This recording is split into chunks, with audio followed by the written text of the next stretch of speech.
Very strict here. Got to finish in 4 minutes or they call you off.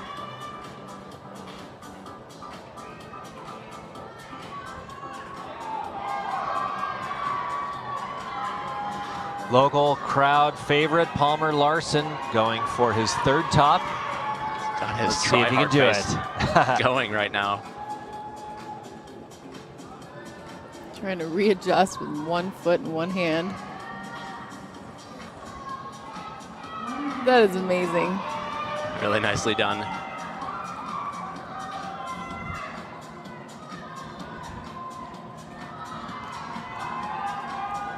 Well, it seems like most of the time, well, every time, if you hit that last hold, you don't fall off. So we'll see what happens with him. He knows it's his last attempt because the clock is reading 35 seconds. Not much to hold on to make his way up to that.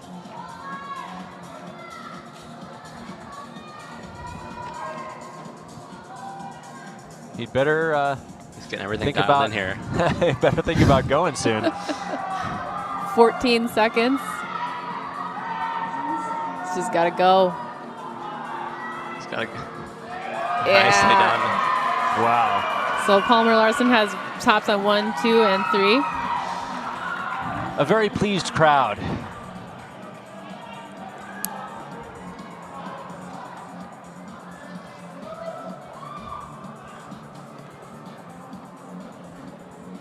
For the ladies, we have Emma Howard on women's number 1. She is out of your screen, but you'll see her in a moment. Just on the very left.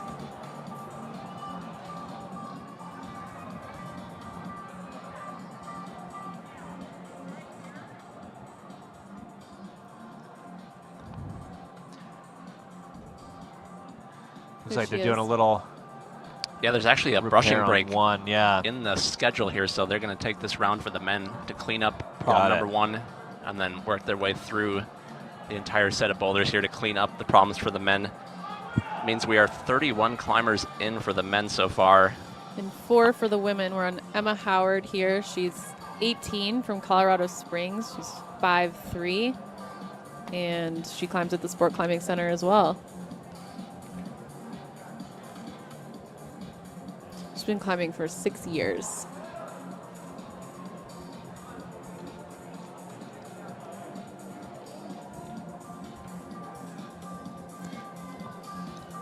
Is that Michaela Kirsch on women's number 2? I think that's Victoria Perkins. Oh, Victoria Perkins.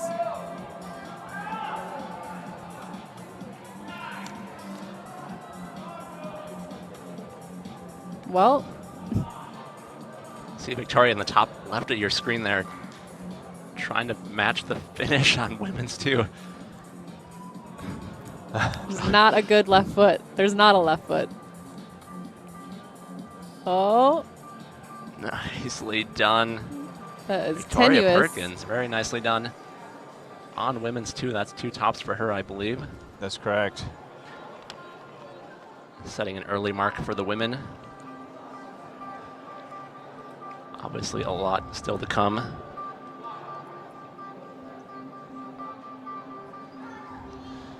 Drew Klaus, eyes up, problem 2.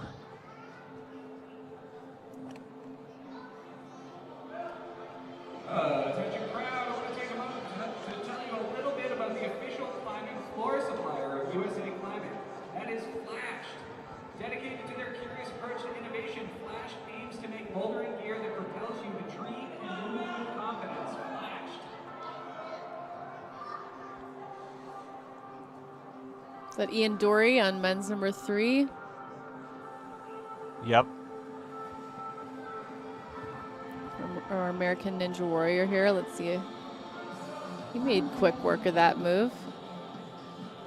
And Ian has made the podium at Nationals in the past when it was in Colorado Springs a few years back. Has pulled back a little bit in the last couple years. I believe he had a child in that time.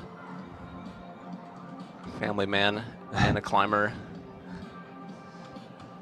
And a ninja, And apparently. a ninja. Drew Klaus from Draper, Utah. 19 years old. men's 2.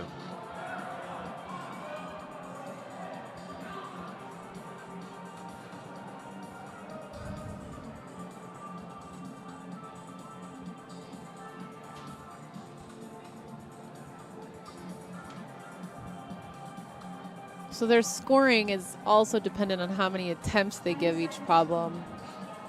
And each attempt, it's just you getting off the ground, and if you come back to the ground, that's 1 attempt. So even if it's at the very beginning on that first start hold. And next up out of the gates on the far left from Scottsdale, Arizona, Sierra Blair Coyle. To her right from Bend, Oregon, Eric Williamson. Sierra Blair Coyle is up on women's 1, a name you've probably heard for many years. She placed really well last year. Yeah, she always does really well at nationals. No, it's a real focus for her. Competition she takes very seriously. She's there at the far left of your screen. She's been climbing for 14 years. She's 23 years old. She is very popular on Instagram, I believe.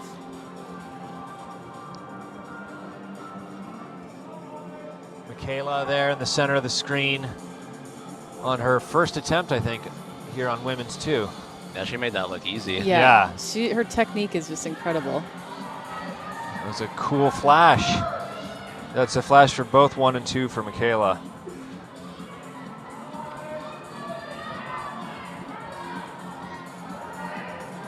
Is that a flash for Sierra? Yep. Bam. So far, the women's problems yielding more tops more quickly than the men's. That's for sure.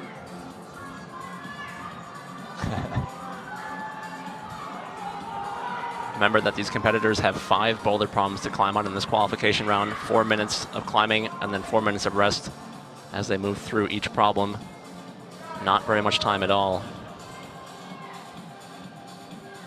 But you don't need that much time when you flash the problem. That's right. Turns out.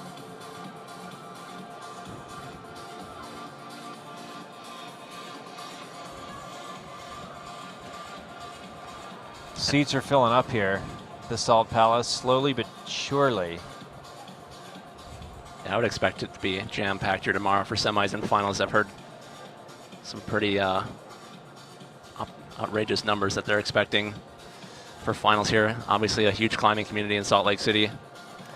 So Eric Williamson, I believe, is in the green on the left of the screen on men's 1. He's 30 years old from Bend, Oregon. He's 6 feet tall, and he likes to climb at Smith Rock. Boom. Smith Rock rules.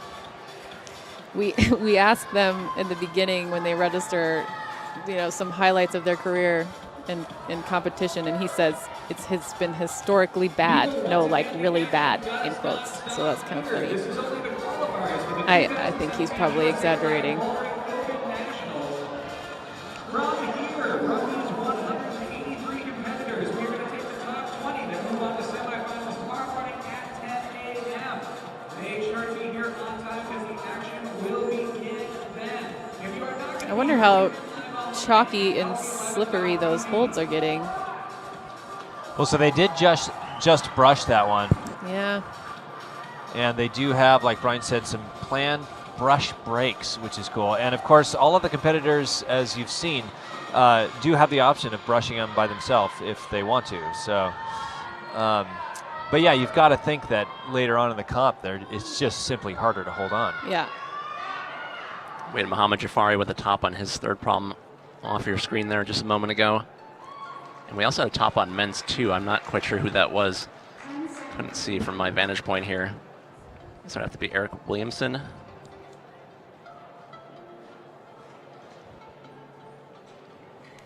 Starting to find our level with the men's competition here. A lot of people getting in that 3 top range. A couple of people with 4 tops, but nobody has finished all 5 problems for the men. And in fact, nobody has finished men's 4 there. Lots of brushing going on right now.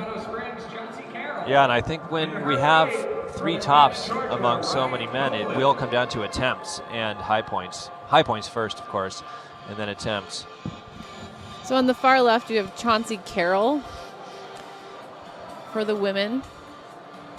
She's 25 out of Colorado Springs. There's a lot of people here from Colorado Springs today. Yeah, Chauncey made the podium several years ago. Comp was in Boulder. Was Ryan, that Chauncey Carroll or Chauncey Cox? They're two. I'm getting them confused. Same person, yeah. Oh, they are the same person. Ryan Copeland from Atlanta, Georgia, is climbing on men's one. 23 years old, 6 feet tall. And Chauncey just trounced that one. Yeah, no big deal.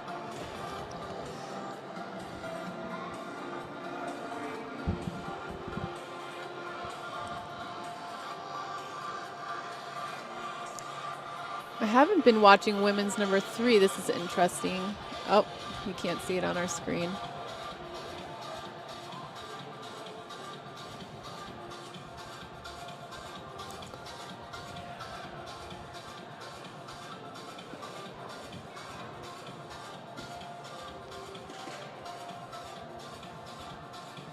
There's Victoria Perkins on the center right of your screen on women's 3.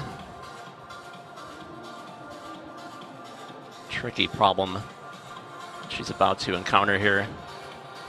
The holds disappear. Oh yeah, officially the smallest grips of the comp are on women's 3. This is actually the one that I was the most interested in watching because of the size of those crimps. Yeah. They are minuscule. I think they'd be bad feet. She's the one just to the right of the North Face logo. Currently perched.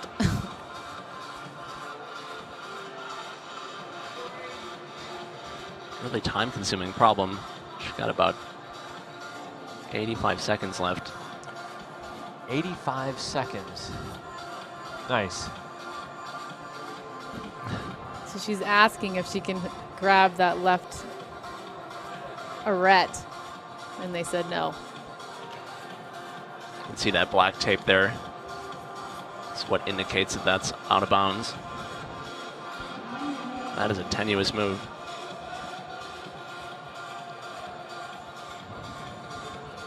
That's Victoria Perkins. She's the one out of Milton, Georgia, 17 years old.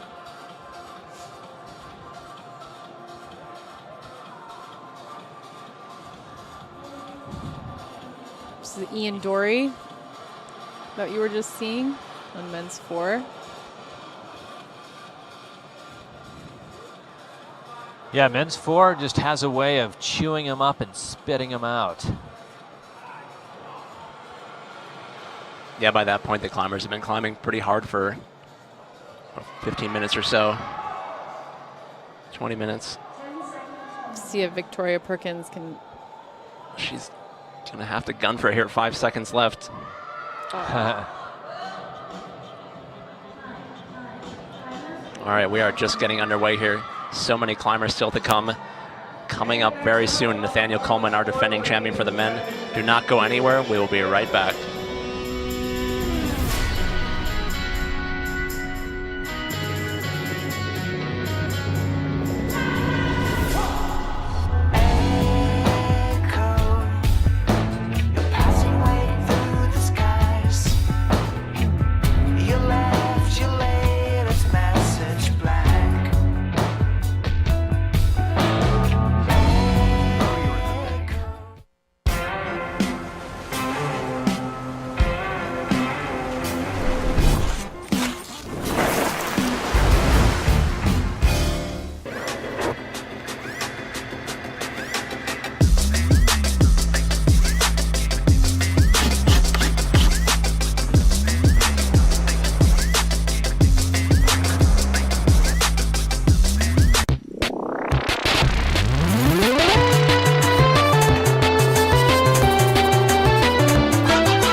We are right back in here at the 2017 USAC Bouldering National Championships.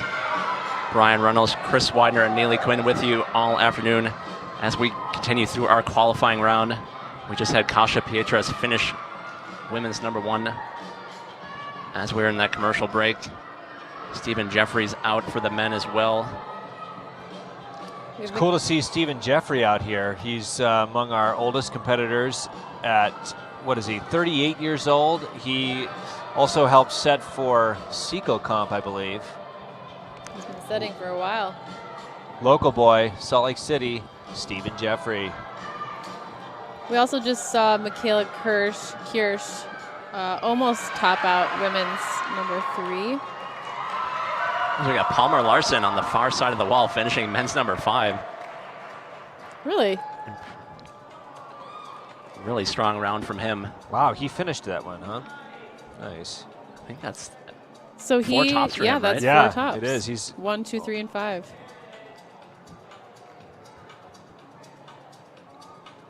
very impressive from Palmer.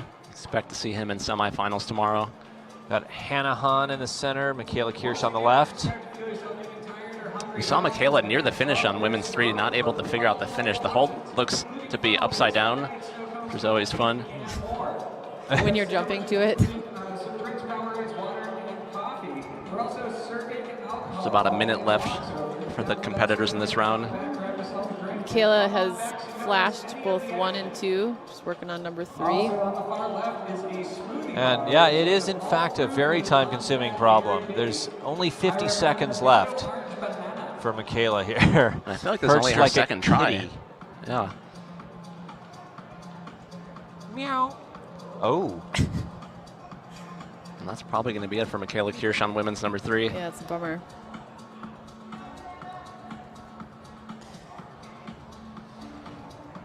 And Mohammed Jafari has also given up on men's 4. There's Stephen Jeffries on men's #1.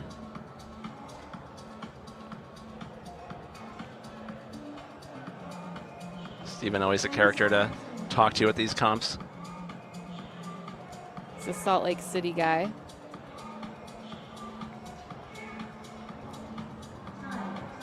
He's been climbing for 30 years. Did they even have climbing 30 years ago?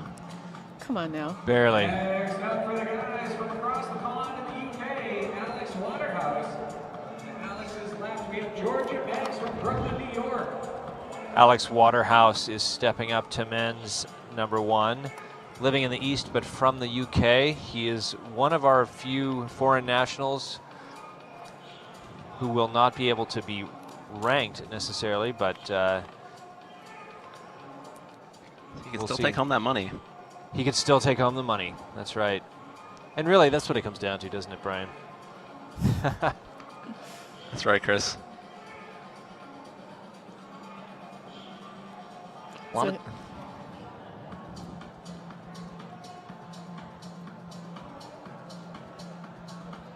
Alex Waterhouse is 19 years old. He's 5'5", and he likes to climb in Rumney. Chauncey Carroll, women's 2 without a problem. Nice Colorado tights. Yeah, I'm digging those.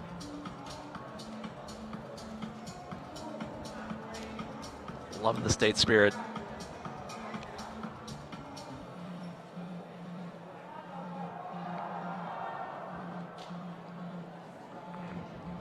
So Georgia Bank on #1, I believe.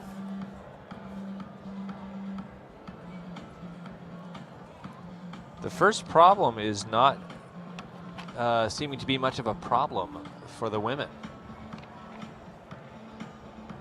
Georgia Bank is 16 years old. She's a youngster. And the rules are interesting on that. You have to be 16 within 2017 in order to compete here today. So well, some of these girls are going to be only 15 right now, like Ashima and Brooke Rabatu.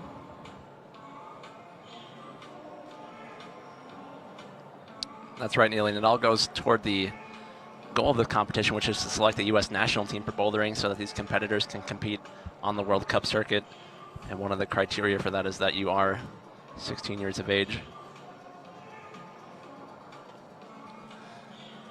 Victoria Perkins on women's 4.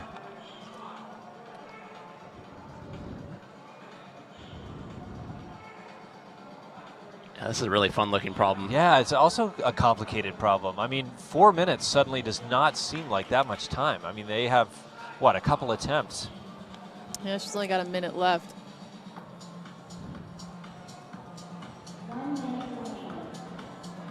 Looks like she's going to call it there as we transition back to women's 3. Another tricky problem.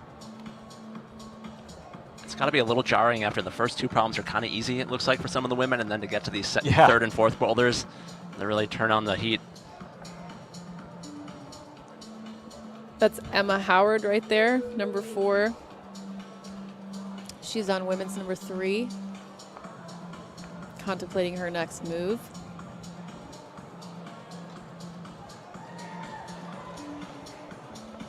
Another top on men's 2 there.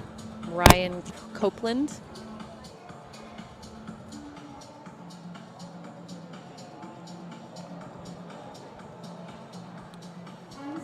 Ten seconds left in this round. We are just about full on the wall at this point. I think we are. 10 climbers on the wall at the same time, if you need it. Just to make our job a little more difficult. Next up on the far left, currently living in Salt Lake City, but originally from the East. Remember, you can go to usaclimbing.org for all the results and updates for the weekend. Check out how your favorite climber did. We'll try our best to bring you the results as we are made aware of them here. Andy Lamb from Lexington, Massachusetts, up for men's problem 1. And Nina Williams, now in Salt Lake City, on women's 1. And on the... Andy's done really well here in the past. I believe he's made finals. Yeah, Andy Lamb has done very well in these. So Nina Williams used to live in Boulder. She recently moved to Salt Lake City. She's there on your far left. She's 26 years old. She's done really well with her career so far. Climbed V13.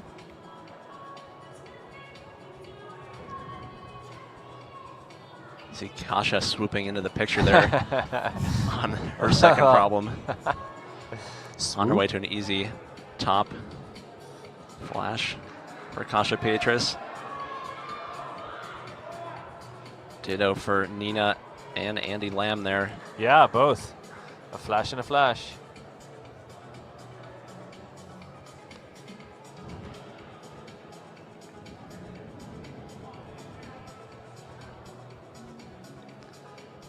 Always feels good to get that first problem under your belt. Confidence booster. Sierra perched like a kitty. Not sure, she's talking to the judges. Yeah, it seems like it's not clear whether they can pinch that arete right there that she's using now. Oh, I think that's there's what a you little bit of can an use. Inner. And there's black tape around the corner. Interesting. So And that it looked like Victoria Perkins was trying to use that. Oh yeah, there's a slight angle in the wall where her hand is there. Yeah. It's just not like a sharp edge. Wow. Really smart climbing from Sierra Blair Coyle, checking with the judges to make sure that what she wanted to do was legit. And it was, and it worked. She's a seasoned competitor, that one. Now what do you do? Right. This is the first we've seen anybody up there. Well, no. Yeah, that's a high foot for her. Yeah, it seems like you'd want to perch your foot up above where her hip is. Or maybe throw your body way over to the right. Yeah, well, this is her attempt, and there's only just over a minute left, so you got to make the most of it. Meanwhile, Michaela there in the center of the screen for what's probably her last attempt here on women's 4. Kayla is also a coach for kids for climbing. Nice. And she's in college. SBC trying to figure it out.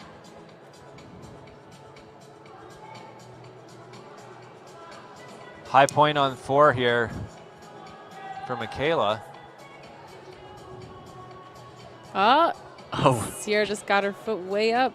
yeah, she committed to it and looked like the right thing. I think that foothold is really bad. See if Michaela can hold this final hold. Nicely Oh. done for Michaela Kirsch. Excellent footwork. work.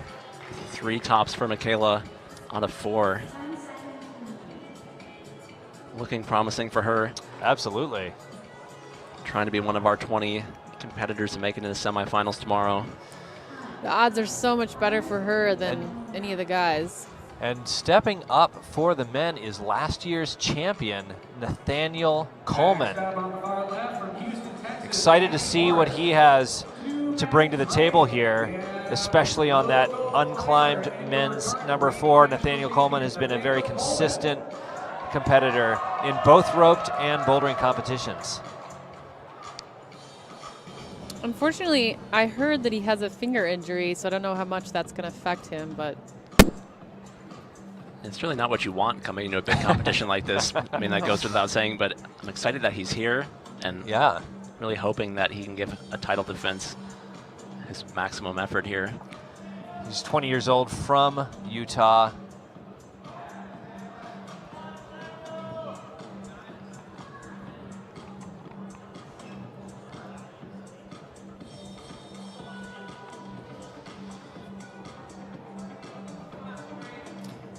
As a seasoned competitor, Nathaniel knows to give every single one of his attempts 100%.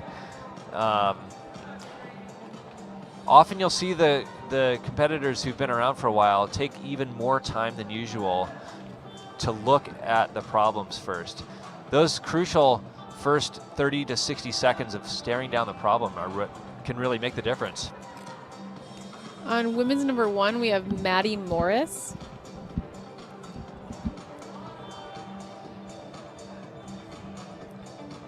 Another top there on women's 2. That was Georgia Bank, I believe. The Chauncey perching on women's 3. I wonder if she'll do the same thing with that left hand. So her hands are on a really good side pull. It's hard to get out of that position sometimes. Men's 3 on the right there and men's 2. A lot of action on the wall now. Nicely done. That's got to be one of the best moves on the wall. It's exciting. Got Tori Perkins high on women's 5 over there. Getting our first good look at that boulder. Another really fun looking problem. Really curious to see how she finishes this last move here. She tries to use that hold out left, which is pretty terrible. I think it might be more of a foot, just based on looking at it from the ground. Ah, close. Be fun to see the women on that problem. Maddie Morris there, finishing number 1. Awesome. Nathaniel struggling with just a minute left to figure out this first problem.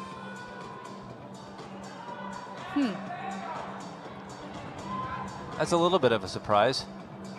You never know how much his alleged injury is affecting him, though. You never know. He just looked like he wasn't quite ready first couple tries there. Looked upset with himself when he fell out, but he's back where he wants to be here. Finishing off men's number 1, Nathaniel Coleman. Starts off his title defense with the top of the first problem. Taking almost the entire 4 minutes. That would be stressful coming into this, being the last year's champion, knowing that you can only equal your performance from last year. There's no way you can do better. Yeah, that would be stressful. Yeah, there was an interview with him where he was talking about that pressure and that, you know, he can only do the best that he can, but he definitely feels it. Yeah, he seems to have a pretty great attitude about it. Next up for the guys, currently living in California, Solomon Bard, and all the way to the from Seattle, Washington, Miriam Timpson.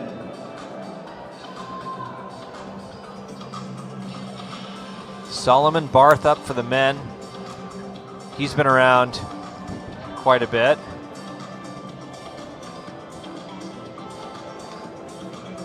He's had some strong showings.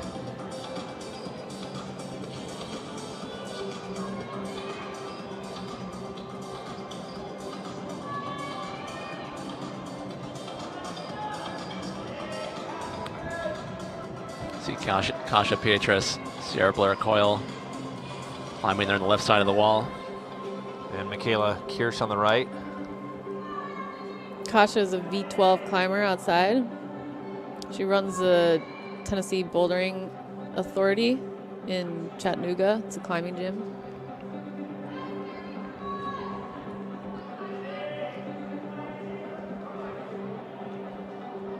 Nina's making quick work of number 2. I think that knee bar is off, Chris. The Colorado Atria. Nicely done for Nina Williams. Well done. 2 quick tops for her. It's only off if you strap the rubber to your thigh like we do outdoors. And Michaela Kirsch making it happen on women's number 3. She was hanging out there that entire time we were looking at Nina just chalking up on the last hold. And then she just pounced for the finish. No problem for Michaela Kirsch. I think that's 4 out of 5 tops for her. That's correct. Definitely be seeing her in semifinals.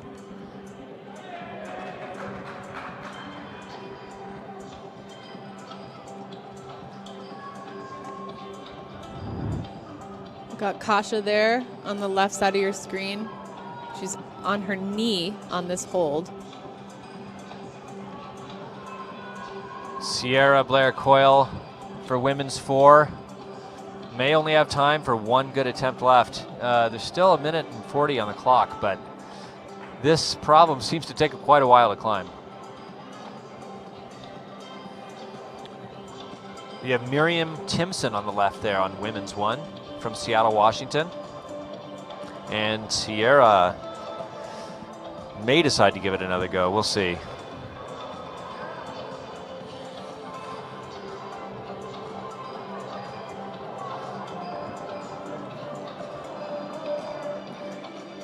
This is Eric Williamson that we're watching on men's number 4.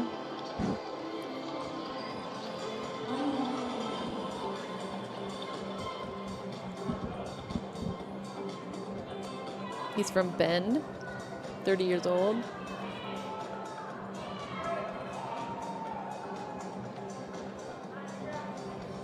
Well, Kasha's got 45 seconds to get up this thing that there on the left. For any of you who are just joining us, I want to welcome you to the Salt Cows Convention Center for the 2017 USA Climate Bouldering Open Nationals qualifiers. So we are still waiting for our first top on women's 3 and men's 4. Later into the night. For anyone you know that is at home that might Daniel Woods' high point at men's 4 is starting to look better and better Yeah. as we get deeper into the round here. Yeah, it's pretty amazing, actually. Also, if you take any pictures or videos, send them out into the world with the hashtag USAC Bouldering. Really excited for the next competitor coming out for the men, Ty Landman, one of the best bowlers in the world. According to John Glassberg of Louder Than 11, Ty Landman has the best style of any climber on earth. Confirmed. Ties left from Boulder, Colorado. We have Lillian Fryfield. Really glad to see Ty coming out for nationals again this year. Love to see him make it through to the final. We will see what happens here. I took a sewing class this past year, and Ty's mom was my teacher. Huh. Wow. Yeah, isn't that random? Good to know. Mm-hmm.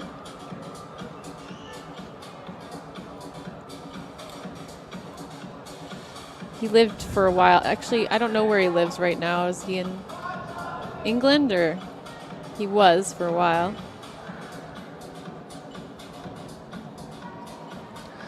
I do know that he has climbed V15. It's got to be helpful. Yep. You would think. See Nathaniel trying to get in the groove here on problem 2. He struggled on the first problem before finishing it. Wow. Maybe a little bit more his style. That's some good tension. Haven't seen anybody do that. He's just, yeah, using these holds every which way. Just playing on it. Nicely done for Nathaniel Coleman. Maddie Morris on the left there on problem 2.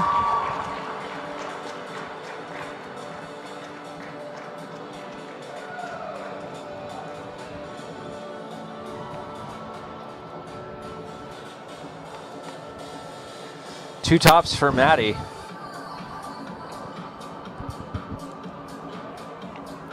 In the very center of the screen, Alex Waterhouse on the infamous no hands sequence of men's problem 3. Women's problem 3. The men's in the center there. Yep.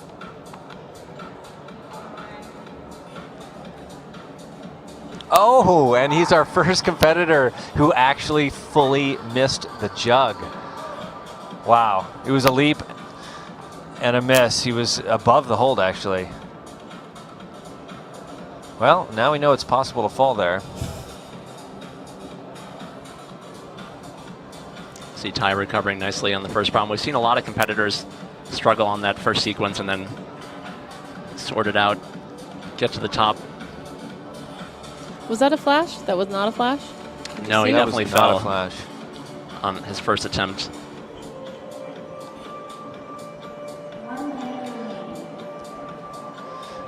As we watch Alex Waterhouse there. Get you a quick scoring update here in just a second. Just to the left of the North Face logo. There he is.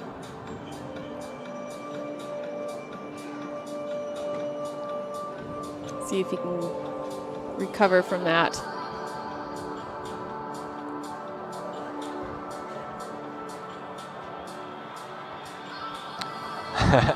Interesting Oh, windup. man. That's a bummer. Just going a little too high. It looks like it's so hard to see that finishing jug. Oh, wow, going for it again. That is 20 ambitious. seconds left. He is getting his money's worth here. It is pretty impressive how easy he makes that beginning look. For real, yeah. Wow, he actually might have time. 10 He's seconds. got- He's going to have a chance. Oh, my. Wow, he's got this This would be dialed. super impressive. Oh, Oh my gosh. All right. That He was deserves great. spirit points for that yeah, one. he does. That was incredible. Proving us Go wrong. That UK. And next up, out of the gates for the ladies from Sydney, Australia, Stephanie Hopkins. To her right, coming out of Salt Lake City, Daniel Popowski.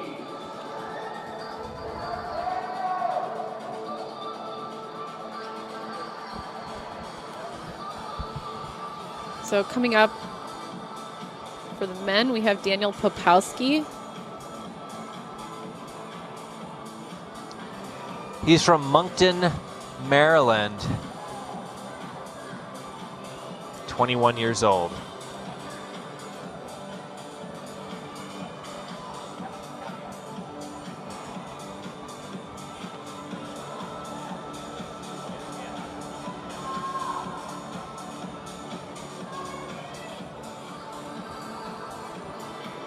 You're looking at Miriam Timpson on women's number 2.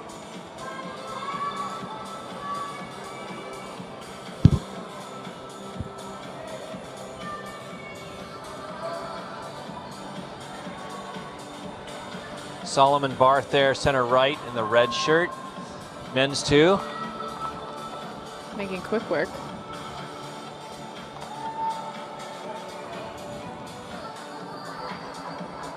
And as we watch these competitors, give you some very unofficial updates on some scores that we have in so far. These are unofficial and subject to change as the competition unfolds. But right now, with 4 tops for the men, we've got Sean Rabitou, Dalton Bunker, Palmer Larson, and Sean Bailey, all with 4 tops. So they got to be feeling pretty good about their round so far, as we're, I guess, not even quite halfway for the men still. But those are pretty likely to hold up for semifinals. Only a handful of men with 3 tops so far. Ben Hanna, Carlo Traversi, and Simon Hibbler. Really nice round from him. Yeah. Yeah, I'm really psyched to see that. He deserves it. Sierra Blair Coyle just topped women's number 5. And Nina Williams there struggling, sort of, actually looking pretty good on women's 3, which still has not been topped out. And you can see the foot chip that we saw Sierra have to push off That's on. right. You can see how terrible it is. See if Those are Nina the can kind of sort holds this you out. test. Nope, nope, not this one. Nope. It's like, is there another one somewhere? It's like bad hold, going to a bad hold.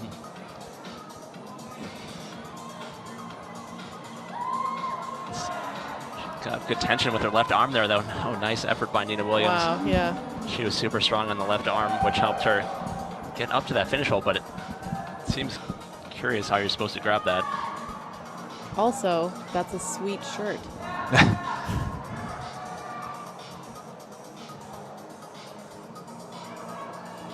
Well, she's got 40 seconds left. This will be her last attempt.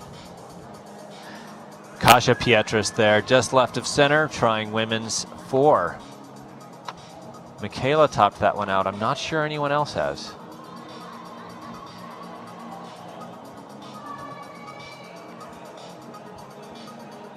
There's 20 seconds left. Nina can see right there.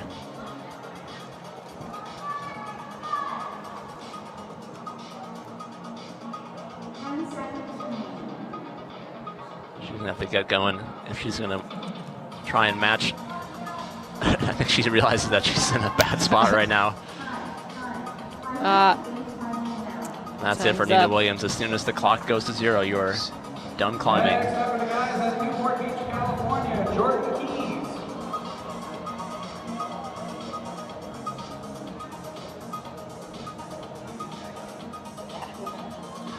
Keys. Jordan Keys from Newport Beach, California, for the men, stepping up on number 1. He's 18 years old, just shy of 6 feet tall. Jordan Keys.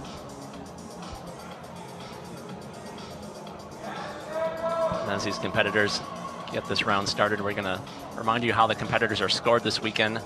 The most important thing, keeping track of his number of tops. That is the most important criteria for scoring. And after that, it goes to what's called the combined rank, where you can consider each boulder problem its own competition. And the competitors are ranked using the criteria that you see on your screen there on each individual problem. And they're given a rank, and then that rank is combined with the combined rank formula over the course of all 5 problems to give them their ranking score, and that is what is the second criteria. So it goes tops and then their rank score, and you'll see that when you look at the results at usaclimbing.org. You kind of tease apart what this all means. But most important thing, get to the top of some boulder problems here, Chris and Neely. That's right, the teasing comes later, Brian. As we get back to action, you see Ty Lamon and Nathaniel Coleman side by side right now for the men on the left side of your screen. Oh wow, Ty Landman falling off too. Interesting.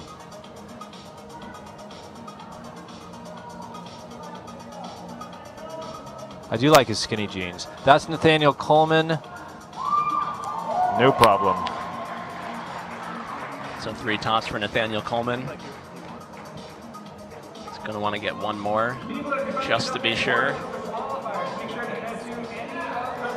Maddie Morris on the left there, trying to decipher women's 3. And I know each one of them uses a rep thought for giving away swag. Be sure to head on over to any of them and talk up some of the reps that are giving away those basic. She's the 19-year-old from Houston, Texas. Texans are representing heavy here too, as usual. Yeah. Yeah, it's not surprising at all. No. They've got a youth climbing factory down there. Not surprisingly, she says she likes to climb in Waco tanks. Who doesn't? That's a good question. Ah, good point. It's a little bit out of vogue, I think, for a lot of people right now, but still, who doesn't like it? Come on. It's the best bouldering. Chauncey Carroll, near the top of women's 5. It's an interesting method here. See if this works. If she can reach it, she'll be in good position, but not able to get any leverage. Yeah, unfortunately, I didn't see how Sierra did that. And a top on men's 5 on the right, and I gotta say, I did not see who that was. Oh, Chauncey not able to figure out that move. Did have Ty Lamon finishing men's 2 while we were watching Chauncey on women's. number 5 there. Probably going to be it for Chauncey's qualifying round. Strong climbing from her. Yep, she's trying again. Yeah. I guess that's, once you're on the last problem, you might as well. Yeah, right. Once you're on the last problem, you're probably really tired too. And we saw with Nina on women's 3 that she kind of wasted that last attempt. She didn't have enough time to actually get a solid effort in on the last move, so she did half the problem over again for nothing. So it's always some of the calculus that competitors are going through as they move through this 5-problem qualifying round, determining how much effort to give and how much energy to save for the next problem that's coming up, which they have never seen before, so they don't know if the next problem is going to be easier, harder, how any of the other competitors have done, so it's a lot of unknowns. There's a shot of Nina Williams on women's 4. Go Texas! We have Maya Madere on women's number 1.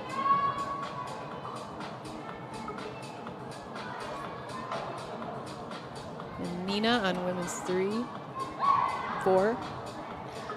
You know, it was interesting. The way that Michaela did that was she just grabbed only the black hold, and I've seen now a couple different women trying to do the 1-2 move, but maybe the way to do it is just stick to the 1 hold.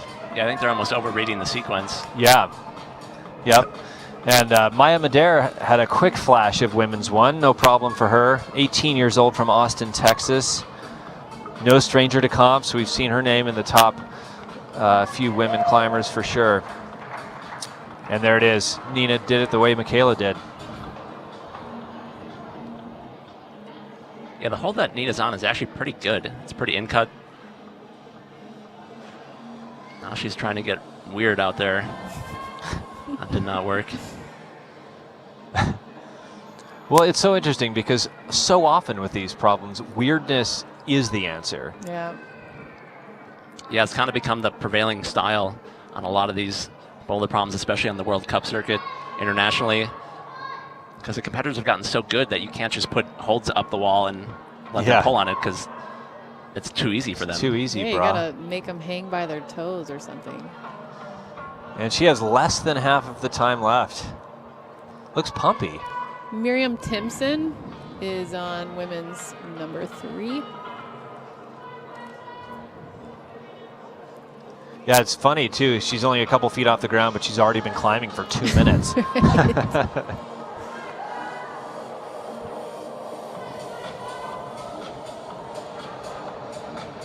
She's the 16-year-old from Seattle. To the right there of the North Face logo. Still looking for our first top on that problem that Neely was just talking about. Yeah, that final hold is pretty terrible. Yeah, 3 and 5 haven't been topped, have they, for the women? No, Sierra topped number 5. Yeah, we've had a couple tops on number 5 down there. Well, where was I? You were everywhere else. There are a lot of climbers on the wall. There's a lot going on. You get a really nice look at the angle of the wall here. That lets the competitors kind of squeak their way up that corner. Nina with 40 seconds left. I think she can do this. Knee bar. Yeah. Yeah, she's used her knees on everything so far. Oh. Because she's smart.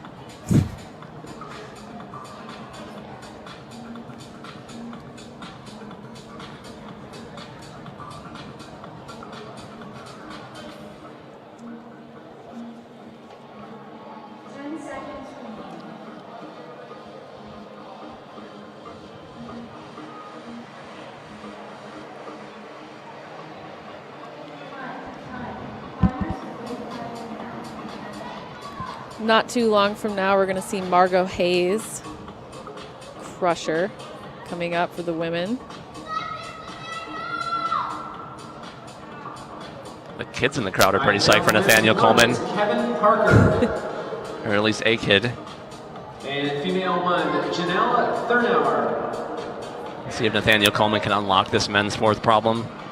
So far, Daniel Wood's the only climber to even sniff the finish hold. He got his left hand just tickling it just a little bit and was not able to reel it in. Uneven round for Daniel Woods this morning, but he is going to be on the bubble. We'll see what happens. Yeah, I'm excited to see Nathaniel on this problem. I feel like of all the men left, he's definitely among the few who could do this.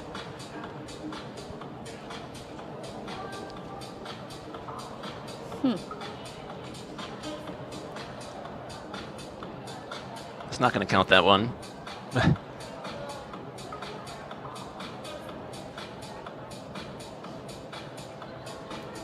It's a little hard to tell from this angle, but the wall bulges out just a little bit on the hole that he's on now, so pushing the climbers away from the wall, making it a little bit trickier than you would think.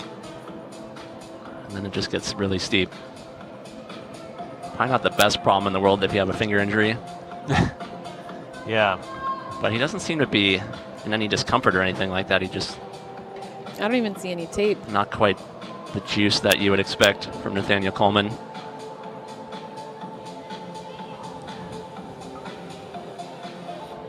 Not even some sympathy tape. Yeah, a lot of that going on.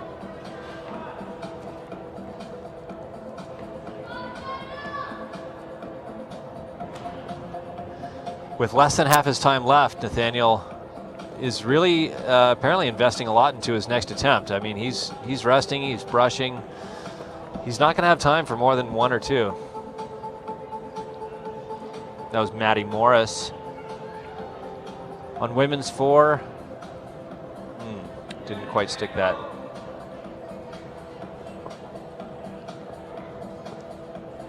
Lillian Freifeld just right of center. Women's 3. Ty Landman is just to the left of the North Face logo on men's number 3. See if Nathaniel can really pull into this sequence now.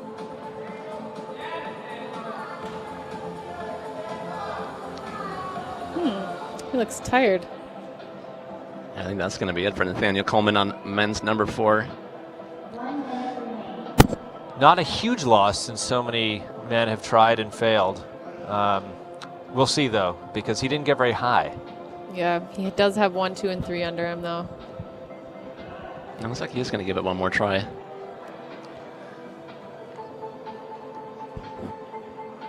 Nice one by Maddie Morris on women's 4.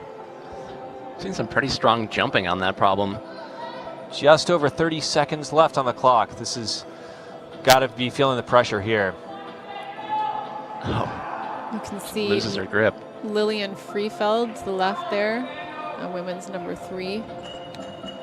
Nathaniel reeling in men's 4. Wow. He's got 15 seconds to motor through this finish. I think he got pissed. Oh, wow. Nice. Okay. Wow. Nathaniel Coleman busting it out on men's 4. You're kidding. 5 seconds You left. are joking. I cannot believe that. He just 20 sandbagged us seconds all ago, for I would have said 3.5 he's minutes. just done. Wow. That Bravo. was incredible, and he is the only top of that one. That's going to count for him big time. Yeah, it is. Wow. You could see the angst. He's Jeez. like, let's do this. He just flipped the switch there, guys. That was Yeah. impressive. Yeah. So 4 tops from Nathaniel Coleman could be the first male competitor with 5 tops here. And we did see Ty Landman finish his 3rd problem as well there. I'm excited to see Drew Rawana is now stepping up on men's 1 from Redmond, Washington, 17 years old. Mega crusher outside and inside. Awesome, awesome kid. I'm psyched to see him here in this comp today.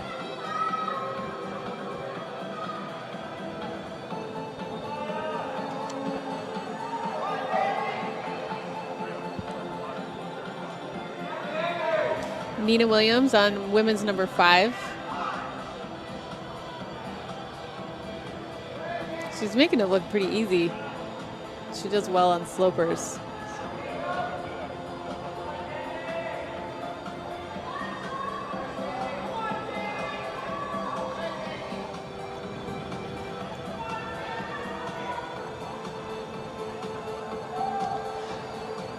Wow, is that Solomon Barth? Wow, he is really pulling it out here. That is on Solomon men's Barth That was fast. on men's 4. Oh That's my. super impressive.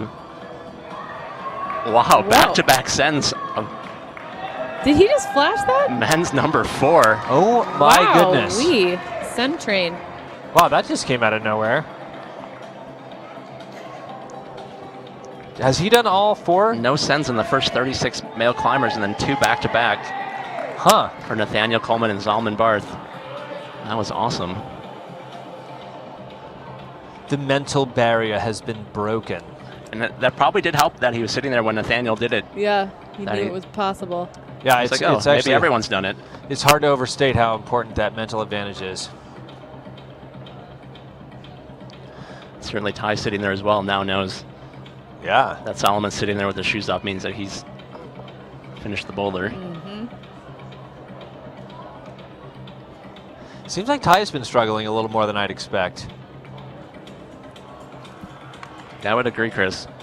Janelle Turnauer there on women's 1.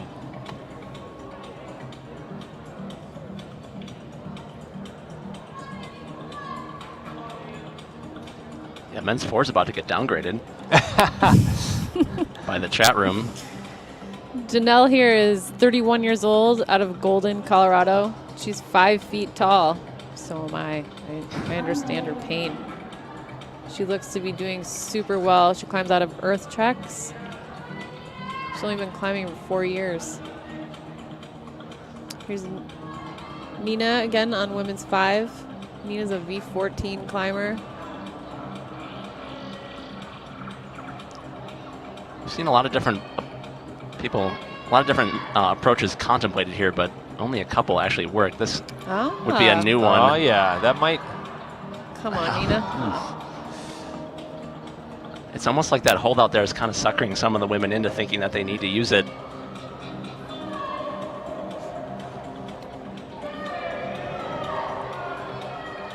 You are watching continuing coverage of the qualifying round of the 2017 USAC Bouldering National Championships. Brian Reynolds, Chris Widener, and Neely Quinn with you here as we see another top from Andy Lamb on men's number 5, closing out this round. In not too long, we're going to have some other heavy hitters. We got Michael O'Rourke for the men coming out next. We're going to have Kai Leitner in another 16, 20 minutes, something like that. A lot of fun stuff happening and about to happen. Margot Hayes for the women coming out pretty soon. You know, we're really getting in the thick of things here. A lot of action for the men and the women. All gunning for those 20 spots in semifinals tomorrow. And then finally the 8 spots for finals.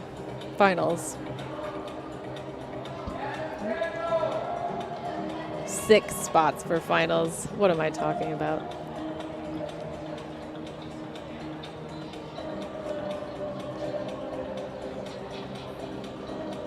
See if Nathaniel can figure out this tricky men's 5th problem. It seems like one of those problems you either get or you don't. We saw Daniel Wood struggle on it quite a bit. One of those technical problems where it's easy to kind of bang your head against the wall.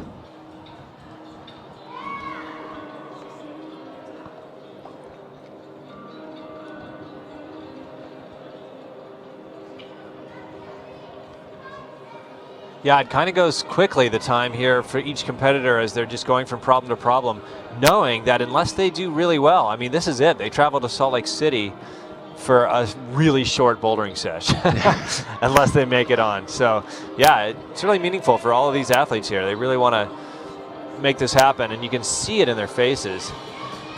I think Ty is feeling like he's struggling a bit. Still looking for our first top on the women's 3rd problem there on the left. And not very many tops on the 4th one either there. No. On the right. It's Lillian Freefeld on the right, attempting 4.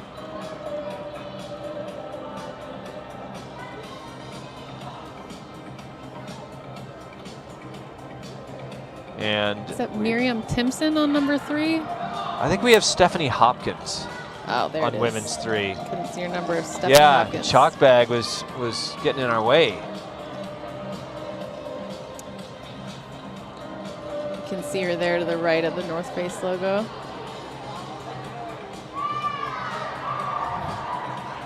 And to the left, we have Jordan Keys on men's number 3.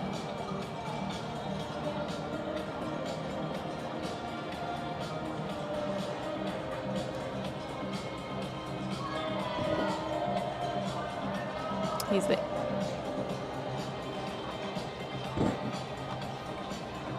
All right, and as this round winds down, we've got a bunch of super strong climbers coming up. Kai Leitner, Alex Puccio coming up. We're going to take a quick break. We'll be right back.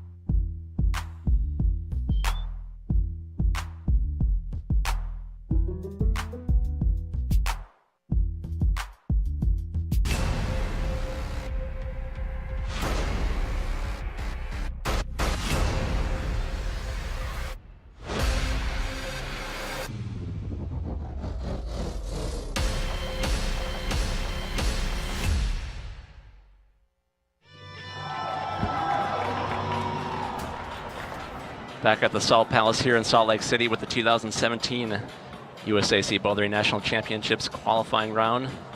Brian Reynolds, Chris Widener, and Neely Quinn with you all day and into the evening today as we move through 124 male qualifiers and 60 female qualifiers.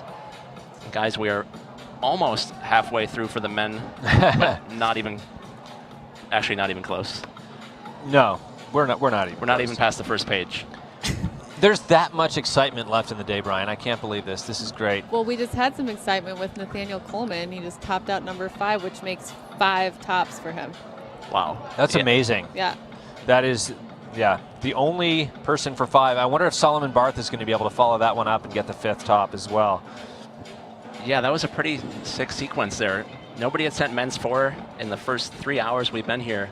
And then Nathaniel Coleman looked pretty bad on it. He was really struggling, and then all of a sudden, his last attempt with 30 seconds left, he just crushes it. He heard you. You Yeah. said something about him, like about his energy levels, and then he just crushed it. I think he heard you, Neely, say that he was tired. And he was like, boom. And then Solomon Barth comes up right after him and just crushes it like it's no big deal. MBD, mofo. Impressive sequence of climbing there, and like Chris said, we have a lot of exciting action still to come. We've got our defending women's champion, Megan Mascarenas, still coming up. Alex Puccio coming up in a couple hours here still. Claire Burfine, Margot Hayes. A lot of strong women still to come. We've got a couple of the foreign nationals for the guys coming up much later in the evening, like 4 o'clock and beyond. We have Sean McCall and Alexei Rubtsov, both of whom could easily be in the finals. This is Daniel Popowski that we're looking at right now. And in fact, Sean McCall's won this comp in the past. I think it was 2011. Do you have notes for that, or is that just in your mind somewhere? I just remember. Wow. Warehouse comp in Boulder. Yeah, he interrupted Daniel Woods' streak in 2011 and won. I do not have But that you have memorized. notes. I have notes. Still, bravo. He also came in 3rd in 2007, 2008, and 2009. Yeah, so it'll be exciting to have Sean back out here. Oh, always and a crowd Solomon favorite. Barth just missing the final hold. That would be, he's done 4 out of 4. It would not be shocking. That's Drew Rawana. Easy top of 2. It wouldn't be shocking if Solomon did get men's 5, but man, it's a toughie.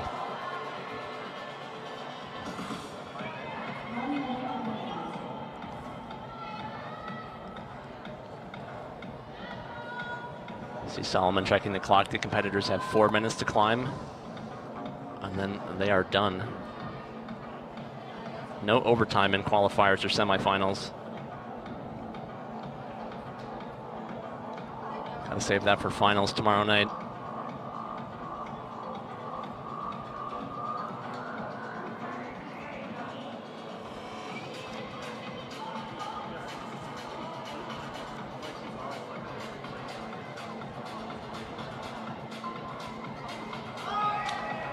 Nice.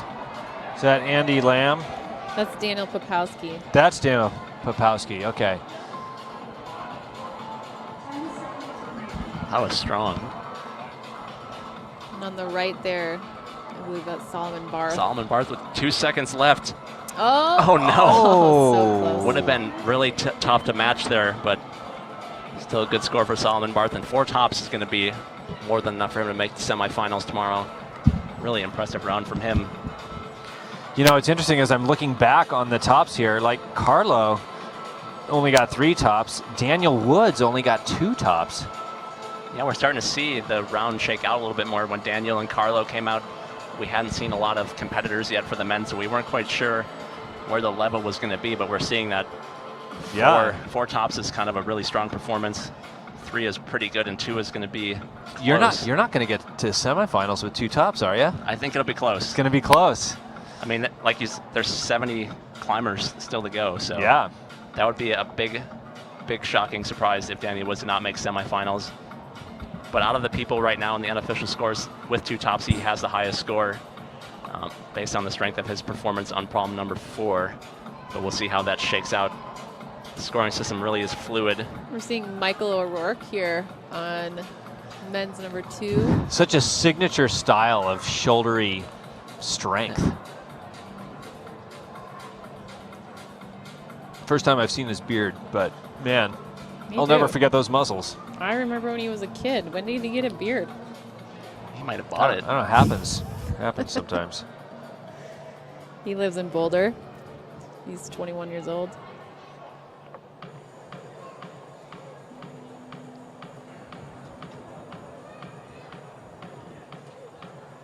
Got Maya Madare, women's 3. There's Michael O'Rourke.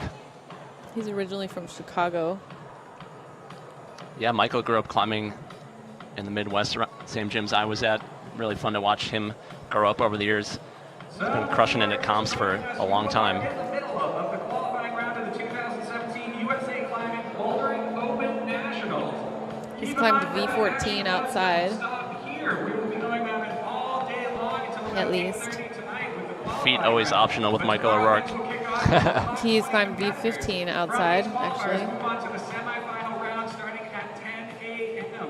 Yeah, this From looks that pretty easy for semifinals, him. We will take the top 6 competitors from each category, and they will move on to the finals tomorrow night at 8 p.m.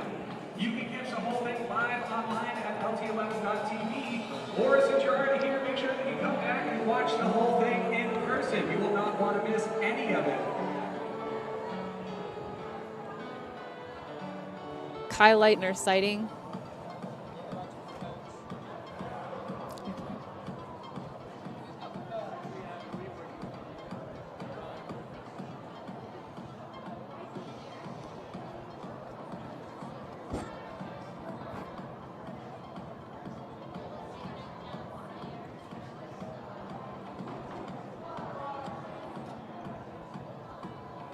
That's Michael O'Rourke that we're looking at here.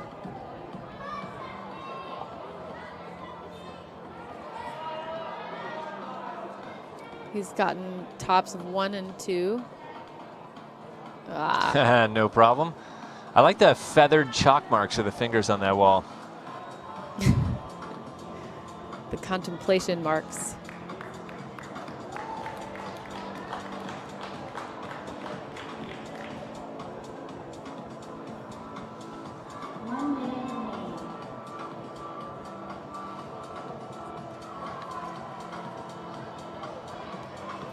Shane Messer.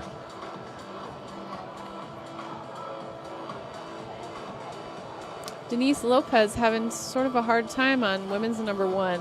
She's got 40 seconds left.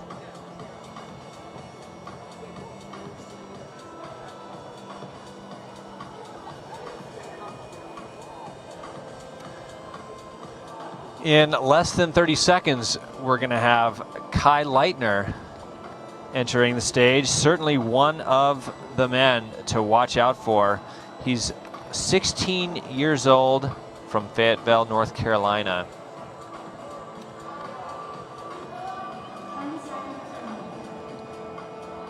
Placed well in the National Cup Series. And he is also a sport climbing podium finisher many times.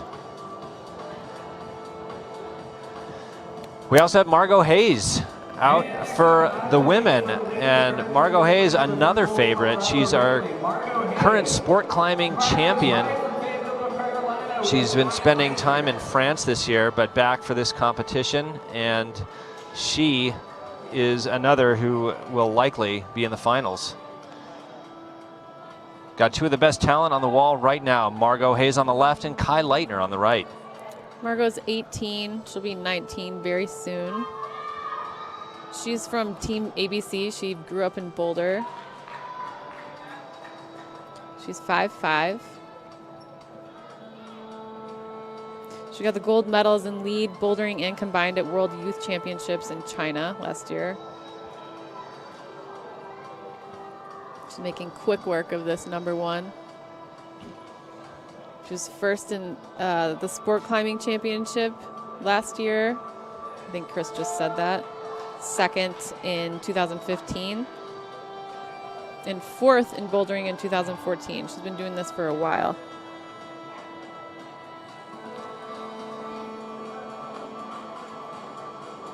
Kai on his flash attempt.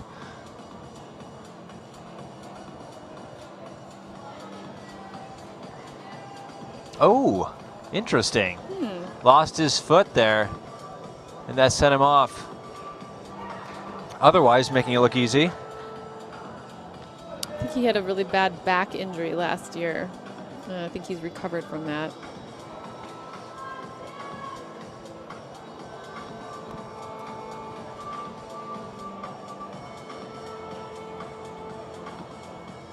Kai's sent 514D.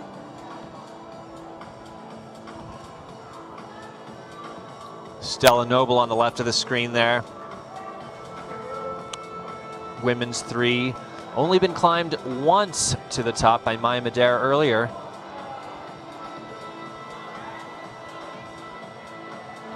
Right at the crux there with a perplexing kind of no foot sequence.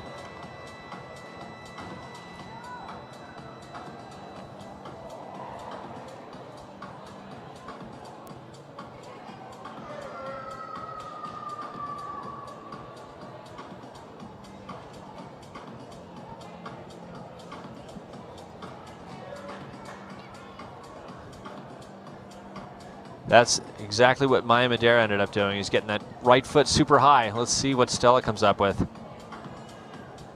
Wow, Kai Leitner surprisingly having a hard time on problem one with less than a minute left. Ah, Stella Noble's off. I'd be surprised if Kai didn't manage to make this up here, but he is running out of time.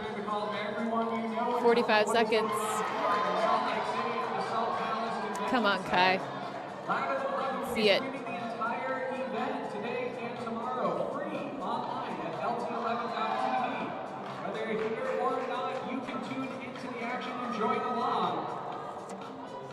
Once again, that's lt11.tv.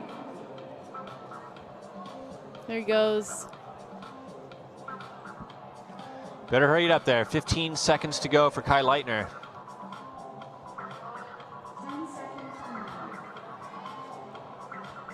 Another youngster. He's only 16 years old. There he goes. And with 2 seconds left on the clock, Kai Leitner does make it to the top of one.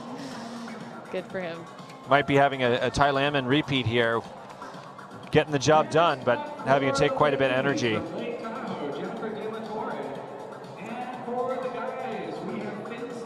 Did you see the movie about him and Ashima?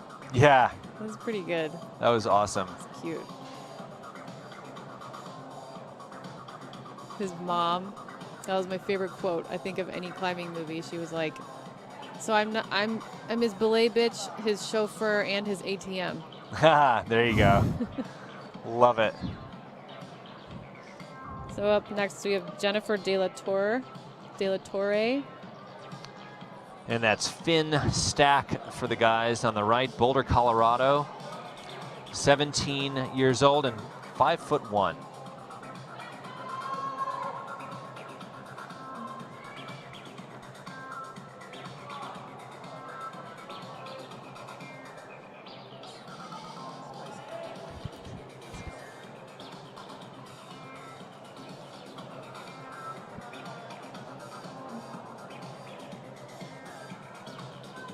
Okay.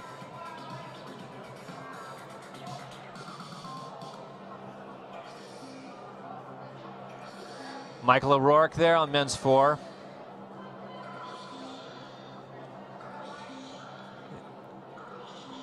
Ooh, Maya Madare Look at that. making the top of women's 5. Look Wow. easy. She is definitely front runner so far for the women, having topped out 2 problems that nobody else has. Yeah, she got 1, 2, 3, and 5. Or actually, yeah, Sierra did, a couple others did 5, but she was the only one to top out number 3. That's right. Amazing. Yeah, we'll definitely see her in semis, probably in finals.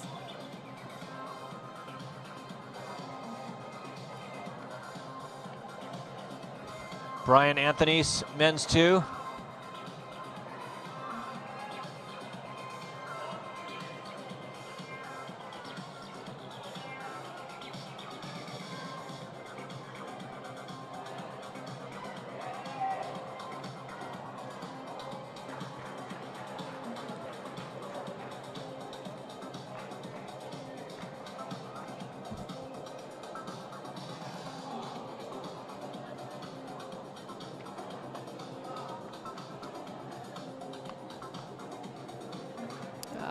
Jennifer De La Torre finishing women's 1.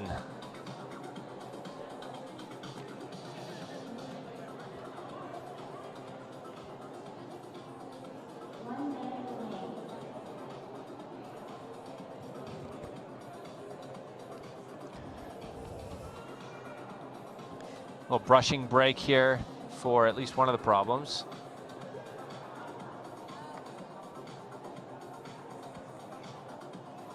Denise Lopez testing out women's problem number 2. Just about 35 seconds left on the clock.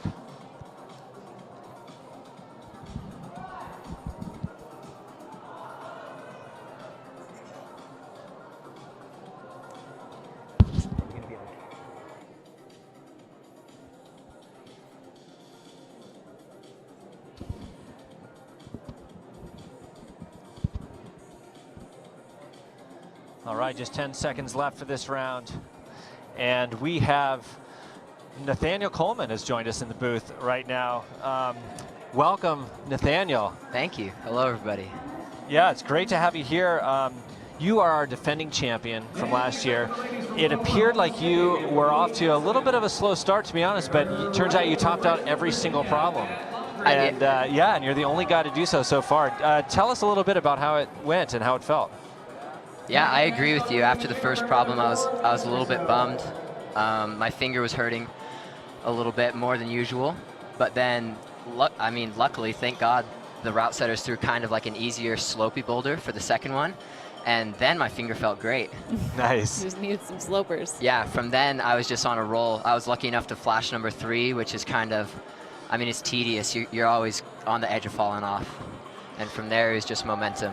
Well, and then you were the only guy to have done men's number 4. Solomon Barth finished it right after. Well, up until that point, Oh, and then yeah, right yeah. after you, yeah, Solomon did it as well. But that was amazing because we were all commenting on kind of how tired you looked, how it just looked hard, and then 30 seconds to go, bam. Yeah. What happened? How did you do that? Yeah. Oh, I don't know. I was kind of putzing around at the beginning for a while, but I just needed, once I had already gotten to that hold and kind of felt how it was, I knew that I was able to do the problem. And I was honestly thinking, if I can stick this white hold, that'll put me above a lot of people in the rankings, because I know that the scoring system is it's comparative to other climbers. Exactly. So I was just really intent on catching that. And once I caught that, I knew I could finish the problem if I went fast. Nice work. Thanks, man. Yeah, super, super impressive. So tell us about your finger. What happened to your finger? I was climbing in Mose Valley, St. George, just trying to flash this boulder problem, and I was on a good hold actually with my left hand, 3-finger crimping, and I pulled in to try to get a right heel hook up, and it popped. I heard it, but my buddy didn't hear it, and the camera that was recording didn't hear it, which was funny enough. But yeah, so I think the diagnosis is either a partial or full rupture of my A4 pulley in my left ring finger. So how long has that been? That happened I want to say three or 4 weeks ago. Oh, so this is new. This is new, yeah. Have you taken time off? Yeah, I didn't climb for about 2 weeks. Maybe it happened more than a month ago now that I think about it. But I didn't climb for about 2 weeks. I wasn't able to compete in the Dark Horse Championship, which I was really bummed about. But I've been climbing pretty well in the gym. I've sent my first V10 in the gym since being back right before this comp, so that was a confidence booster. That's awesome. Well, yeah, and it's showing here. I mean, again, only person to top out all 5. So Thank you. yeah, I wish you the best of luck, Nathaniel. That's awesome. Thank you. Good Yeah, luck. thanks so much talking for- to us. Yeah, thanks for having me. Yeah, thanks for joining.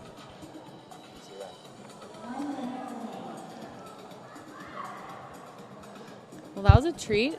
Yeah, great times here with Nathaniel Coleman, our defending champion from last year. And there's Stella Noble trying the 4, infamous women's 4. Yeah, we're going to keep trying to have some of the competitors after they're done come in and join us at the booth, both today and tomorrow. So hopefully we'll get a lot of perspective. We also want to have some other people in. I want to have the head route setter. His name is Ian McIntosh. I want to talk about the setting and who the setters are, why they were chosen, what that process is kind of like. He's scheduled to be in by finals tomorrow, so that'll be interesting.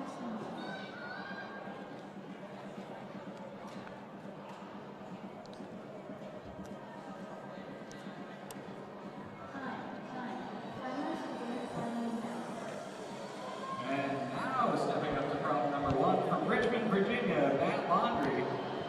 To Matt's left. Got Matt Laundry now stepping up to men's problem 1. He is competitor number 52 of 124, so we are not quite halfway through our guys. It's all downhill after the first 60, Neely. That was an interesting conversation you guys had with Nathaniel Coleman there. A lot of interesting things at work with his preparation and that round that he had. That was Absolutely. great to hear from him. Yeah, I mean, that's pretty crazy that it was only a few weeks ago, a month ago, that he hurt his finger and he's still out here crushing. And it'll be really interesting to see if he can keep the momentum going tomorrow. Tomorrow's twice as much climbing, basically. It's a much harder day. Semifinals is probably going to be really hard. Well, especially because with finger injuries, I feel like you can feel good climbing on it, and then the next day it's all swollen and it's painful. Yeah. So it'll be Kai Leitner with an easy flash of men's 2, coming back from his struggling on men's 1 with just 2 seconds left. So yeah, that's good. He's going to get some rest. So we'll definitely be watching Nathaniel Coleman. There's a big storyline going into tomorrow, trying to defend his championship from last year.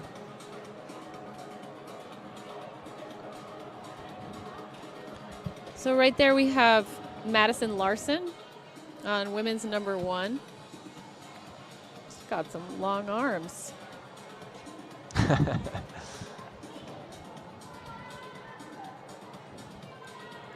Matt Laundry there.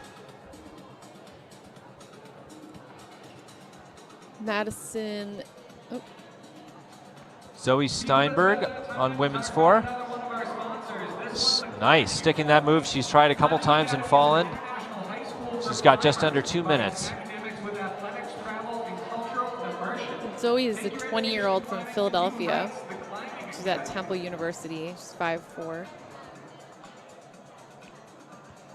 Yeah, she is strong. Ooh.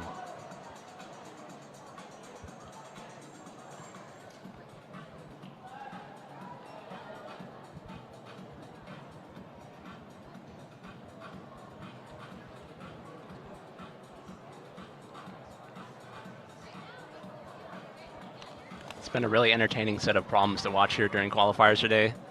Always want to give thanks to our route setting crew, led this year by Ian McIntosh, helped out by Garrett Greger, Brett Johnson, Dave Wetmore, Chris Danielson, and Brad Weaver, among others, putting in a lot of work to put out these problems for the competitors to test themselves on. Yeah, a lot of veteran setters there. My husband, Seth Leighton, was a setter for nationals for a while, and I know what kind of work goes into these hours and hours, and they have to be strong to keep up with forerunning and it's quite an ordeal. So yeah, good job to these guys. Matt Laundrie is 26 years old from Richmond, Virginia. Oh, we have the same birthday, May 11th. No, that is not what that says. Disregard that. He likes climbing at the New River Gorge. He's been climbing for 13 years. Zoe Steinberg pushing towards the top of this fourth women's prom, not able to figure that out. Just 7 seconds left to go as we continue with our qualifying round here. Reminder that tomorrow we'll have semifinal coverage starting at 9:45 Mountain Time, and then finals tomorrow night at 7:30, where we will crown national champion and new this year, a National Cup champion. That's something that we'll be talking about throughout the weekend. New National Cup series this year, of which this is the last stop. Some extra money being handed out tomorrow night to the winner of the National Cup.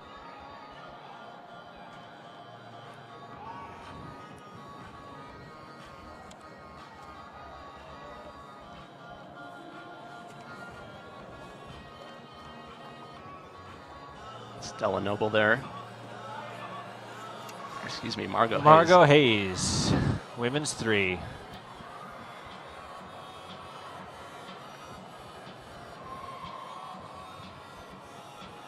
Margot having a pretty smooth round so far, but this is the first real test for the women. So Margot Hayes has climbed V11 outside, and she also had a really, really strong summer last year at Rifle, having done the crew, 14C, Bad Girls Club, 14D, the first woman to do that. And she did Pure Imagination, 14C, in the Red River Gorge, too. She had a big year. And then she went to France. Seems like the style of problem that I would expect Margot to be able to figure out. Yep. Her feet are like hands, pretty much. I learned something today. I did not know that.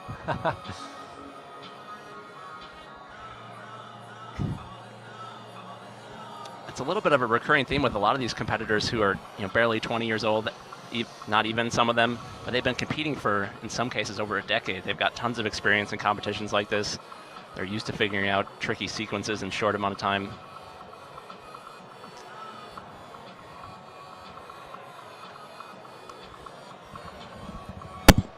Here's Margot having a look at these last couple holds. We know this problem is doable. Yeah, and just again, I mean, already she only has a minute and a half left. So, I mean, this is it. That's exactly what Maya Madare did. Oh, it looks like she just missed the hold there. Wow. Her hand was a little bit too far to the left. She did a really nice job of moving her right hand up, and she's right back on the wall. She did a really nice job of reading through that sequence, but just missed the finish hold, and I think that's given her some confidence here. And she probably also knows that she can kind of relax on the wall as she goes through this problem. There's not a lot of strenuous moves at the bottom here as we cruise across the right side of our wall here. All the competitors near the beginning of their respective problems. Yeah, less than a minute left for Margot here. As we welcome into the booth, Ian Dory. Ian, welcome. Thanks for having me. Yeah. We just check in on Margot here. Ian, you were out there competing for the men this morning. How did the round go for you? It was interesting. It's been a while, so definitely could have done better for myself. I'm a competitor, so obviously there's room for improvement, but I had a lot of fun. The problems were really well set. Seemed like they had some nice diversity. They were just challenging the upper body, lower body, coordination, balanced, upper body strength. So they did a good job. It was hard. It was really hard. Yeah. It looks really hard. I mean, yeah, as we were mentioning earlier, a lot of the guys were making some of the beginning problems look super hard, but then kind of the heavy hitters came along, made them look easy. But at the end of the day, these are all very hard problems, especially in the time limitations you have. Yes, this is the national championship for bouldering, So you expect that the problems are going to be difficult. They're going to try to, weed out just the specialized climbers. You're going to have to be well-rounded in all the parts of bouldering to move on. So, and there's always a little pressure on yourself when you come out, and things that would be easier in the gym are harder out here just because you are competing. Absolutely.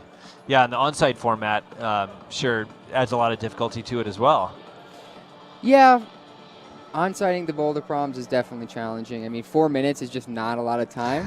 Yeah. And if you try a problem too many times, you get tired. I mean, you're just going to be pumped. And so there's definitely some strategy that goes into this. And I think as you watch the veteran climbers, you can tell that they're, pacing themselves, not giving too many goes. There is some, thinking that goes with competing. So if you don't do, really well on one problem, you might just want to sit down and not give too many attempts, because it could come down to falls. Yeah. And if you just decide not to get back on, that could bump you to the next round, squeak in. That's right. Yeah, that's tricky as a competitor. You don't know what you need to do until after it happens. So it's hard to know in the moment if you're making the right decision. Is that just an experience thing that you need to build up over time, or is there some that you can do in the moment to know, like get a sense for maybe you kind of realize this problem's really hard, so maybe other people have struggled as well, or how do you evaluate that as you go through the round? That's interesting. I like to think of each boulder problem as sort of a box, and every time you finish a box, that box is no longer there, so you move on to the next one. And honestly, my rule of thumb is about 3 tries. Unless you know you can do it, you should never try a boulder problem more than 3 times. So you're probably not going to do any better on your 4th go than your 3rd go, and then you're just wasting energy and an attempt. Yep. Yeah, that's an interesting perspective. A lot of these things we don't really consider when we're watching. But yeah, there's a lot going through your mind, a lot of calculations, a lot of decisions you have to make on the fly. Yeah, and it's hard because you can't really watch the competitors as you're going, but you can kind of feel, the crowd and watch the people looking at the climbers engage. So there is some reading of the crowd you can do, but you don't want to, push yourself too hard just because the guy in front of you sent the problem. Yeah, that can happen where the competitor that goes before you sits down after 30 seconds and you're like, whoa, I guess this problem is doable, and it puts a little extra pressure as you're sitting there. Totally. About a minute left in this round here. What do you make of the field here this year? It's the biggest field we've ever had at Nationals. Tons of competitors for the men and the women. Who are you watching here this afternoon? It is a stacked field, and it's usually a stacked field at the Nationals. I mean, everyone wants to come out and show what they can do and try to make it to Vail and some World Cups. And honestly, I mean, last year's finalists are always going to be people to watch. Carlo, Nathaniel, he was out here, Ty Lemon. I didn't get to see Daniel Woods climb, but he went early. So a lot of the heavy hitters and experienced guys that really know how to just look at a problem and get it done. I mean,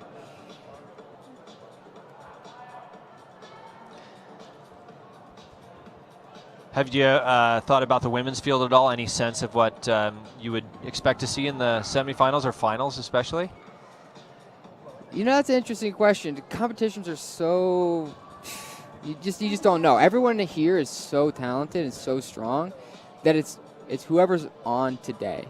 It's going to come down to, can they execute right now? Mm-hmm. So, I mean, obviously we'd expect the finalists from last year, like I said, for the men to do well, but you never know. There's quite a few girls here that can climb really well, and they just need to put it together here at the Nationals. So. As we see Margot Hayes eyeing up her 4th problem, we'll say thank you to Ian Dory. Thanks for stopping by the booth. No problem. Great to see you back out here, Ian, and best of luck to you. Thanks for the interview. Great talking with you. Thanks, Ian Dory, for stopping by the booth. Great to see Ian back out here at Nationals again this year. And like Ian said there, Chris, there's so many competitors that are capable of winning this thing, but it all comes down to execution in the moments that matter. Not so much today, but tomorrow, especially during semifinals and obviously during finals. It only takes 1 or 2 hole difference between finishing 1st or 6th. It can be that close. That's absolutely right.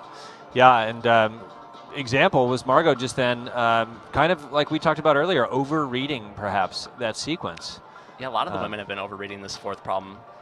It sort of reads from the ground as a little bit more tricky than it needs to be.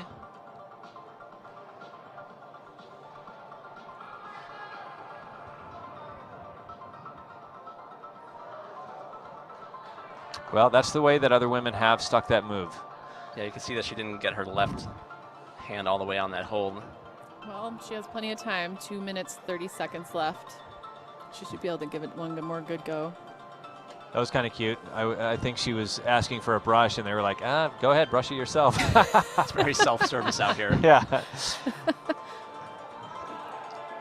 Oh, Kai Leitner kind of bobbling number 3. Sloppy there. He just kind of looked like he just thought he was going to be able to walk across and lost his focus there and cost him. Certainly capable of doing that move. Might just be able to reach it from around the corner.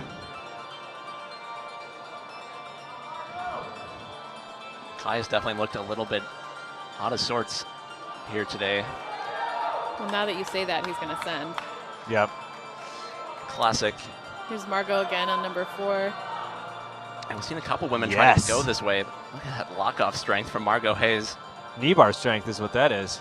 Oh. She's had a lot of practicing. Yeah. True. Where's the knee pad and gold tape? She did Zulu and double rainbow in one day, so. Let's see, she's just trying to look for any purchase on that hole, and it's not that great, but doesn't matter. Oh, disappointing. Looks like she got the wind knocked out of her a little bit. Well, she's determined. She's got just over a minute left, and gosh, she is not going to take any extra rest now, is she? This is what we were just talking about with Ian. Just weighing the value of another attempt versus resting, and I think she knows she can do the problem now that she got to that hold, and she just kind of lost her concentration there for a second. 45 seconds.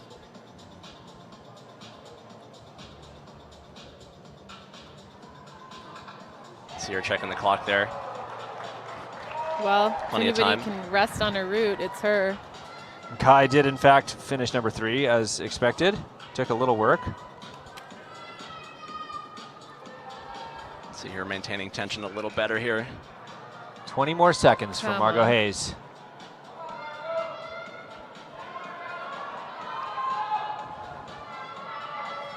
Wow. Wow. That was strong. Oh my. Good She's for got to her. be happy with that. She gambled and it paid off. It looks like she's in a little bit of pain though from that fall on her previous attempt. We'll have to keep an eye on that, but another top for Margot Hayes.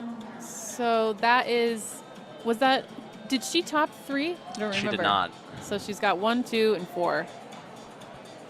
Coming up next on the far left-hand side of the stage from Westchester, New York, we have Molly Gaynor.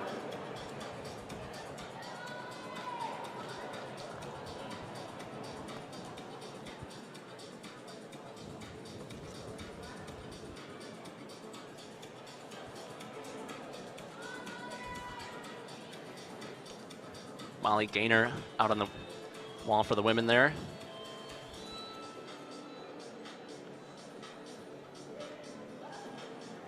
We're getting close to halfway done with the women already. Yeah, she's number 27. Things are moving quickly. Yeah. Molly Gaynor is a 22-year-old out of Hartsdale, New York. She's 5'3", and she's been climbing 11 years. She's done well. She's gotten second at the Dark Horse in fall of 2016, first at the Brawl, which is a part of the Tri-State Bouldering Series. And she did a World Cup in Shanghai in 2016 and got 16th place, which is pretty good for Worlds. Yeah, that's a great result. Looks like we've got a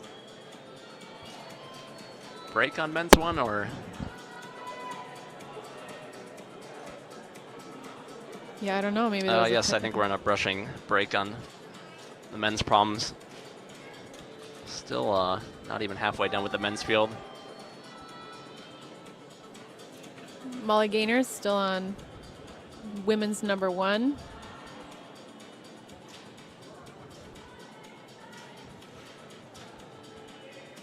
Almost there. Just trying to tickle her way on top of the hold. Inching her way up. Always feels good. Yeah. As you watch these competitors, keep in mind the most important criteria for the scoring here this weekend is getting to the top of as many problems as you can. So, great start for Molly Gaynor.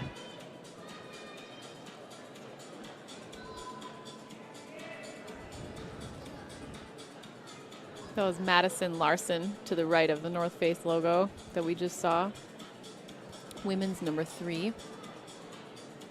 And they have about a minute and a half left.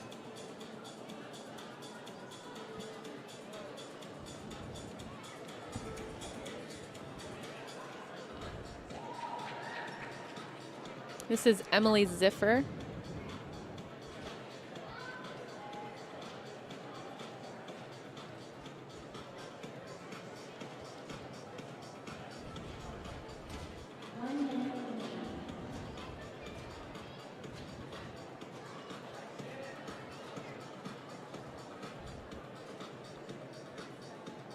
We have Finn Stack here on men's number 3. Team ABC.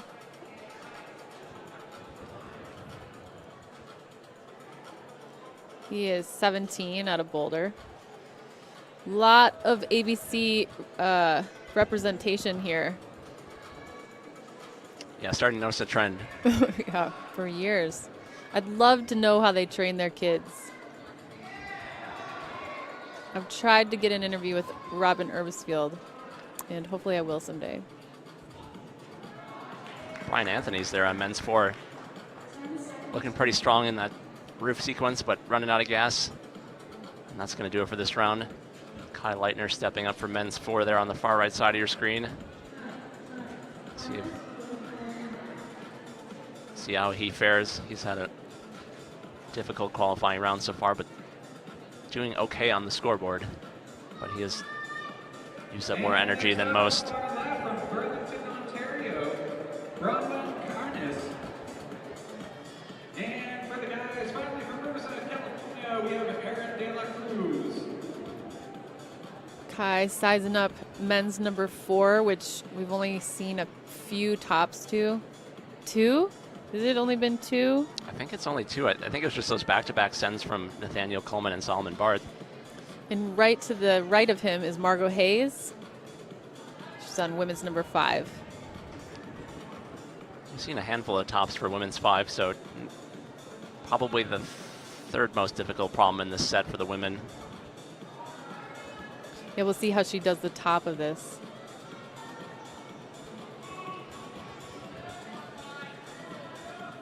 She's climbing super fast. Yeah. It's probably one of the more straightforward problems in this round for either the men or the women. And we've seen that a lot of the women climbing it very quickly, at least to this section. Right. And then they get stymied. Oh, wow. Nice work from Margot Hayes, just powering up to that finish hold. Flash on women's 5 from Margot Hayes. I'd expect to see Margot Hayes in semifinals tomorrow. And we're taking the top 20 men and the top 20 women through to semis. Yep, she's got 1, 2, 4, and 5. So good job, Margot. See Kai continuing to struggle a little bit, but that is a little bit more to be expected on this 4th boulder. Such an interesting dynamic when Solomon did it right after Nathaniel. I wonder if Nathaniel hadn't done it right before him, if he would have been able to do it, or if he just kind of rode that wave, riding that energy that Nathaniel put out there. Yep. Knowing that it was doable. I wonder if he's lost a little confidence somehow.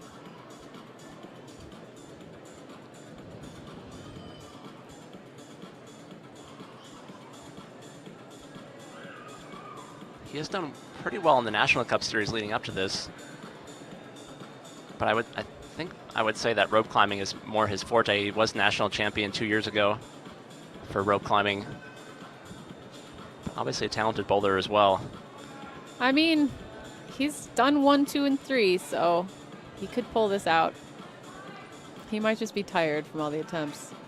And realistically, you just need to get through to semifinals. The scores reset tomorrow, so as long as you get through, it doesn't really matter what your score was today or how long it took you. Yeah, that happens so often. You come in like 19th in qualifiers, and then you win. Yep.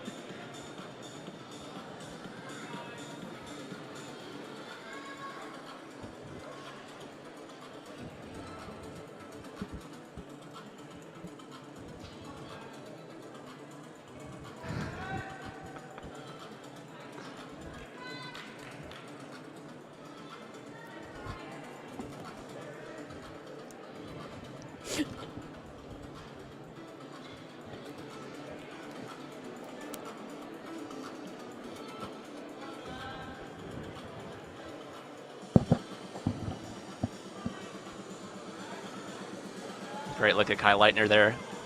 And as we see that, we have Michael O'Rourke joining us in the booth. Michael, what's happening, man? Just got finished with the round. Felt pretty good. Did a couple problems, and just here having a chat with you now. Yeah, how many tops did you end up with? Ended up with 4 tops. Oh, nice. Got numbers 1, 2, 3, and 5. Number 4 is a really burly, tricky problem. I would have thought that would suit you pretty well, though. I thought so too, but after a couple attempts on problems 2 and 3, I was a little gassed and didn't quite have it in me to finish number 4, but got high enough, and I'm happy with that. So how's training been going? What have you been doing to prepare? This last couple months I've been busy with work, so kind of put training at the wayside, but the last couple weeks I've been able to dedicate more time to it and just going into the gym a couple hours at a time and really give it my all. So do you have a full-time job? I do. I'm a framer in Boulder. Whoa, so that's pretty physical work. Yeah, pretty physical, so it keeps me strong, but yeah, climbing with that definitely helps. Yeah, it must be a little bit hard to get the motivation to train after a long day of work. Yeah, some days I just go home and kick it on the couch, and but it's definitely good to really focus my time and get in the gym when I can. What are your hopes for this comp? Make it to semis. Hopefully I'm in right now. I feel pretty good about my result, and then give it my all tomorrow and just make finals, and anything can happen from there. Yeah. Yeah. What's been going on with you for outside climbing lately? So, most of my life right now is just consumed with work and building houses and getting really involved in that, and I'm really enjoying it because most of my life I've just been climbing all the time, and I've never been able to really expand my knowledge of what else is out there, and I think this is really good for me to learn something new, and I'm really enjoying it too at the same time. So. Yeah. Do you think you'll keep competing? Oh, definitely. I love competing and being in front of a crowd and just giving it my all when I can. Yeah, the crowd likes you. That's good. You're good to watch. Awesome. Fun to watch. Fun stuff. Yeah. Well, thanks for joining us. Yeah, Michael, best of luck tomorrow. It's great to see you back out here crushing. Great. Thank both of you. Yeah, thanks, Michael O'Rourke. In with 4 tops in the qualifying round. Very likely to make it through to semifinals tomorrow. Trying to make it back to finals, where he has come pretty close in years past to winning.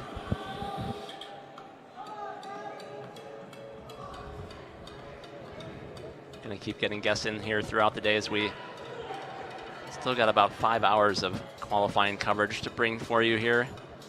The men's qualifiers almost halfway through our field of 123 or 24 men. Likewise for the women, just about halfway through, 60 female competitors here this afternoon. Still a lot of strong women to come, including our defending champion Megan Mascarenas, 9-time champion Alex Puccio, Claire Burfine, Kyra Condi, Grace McKeon.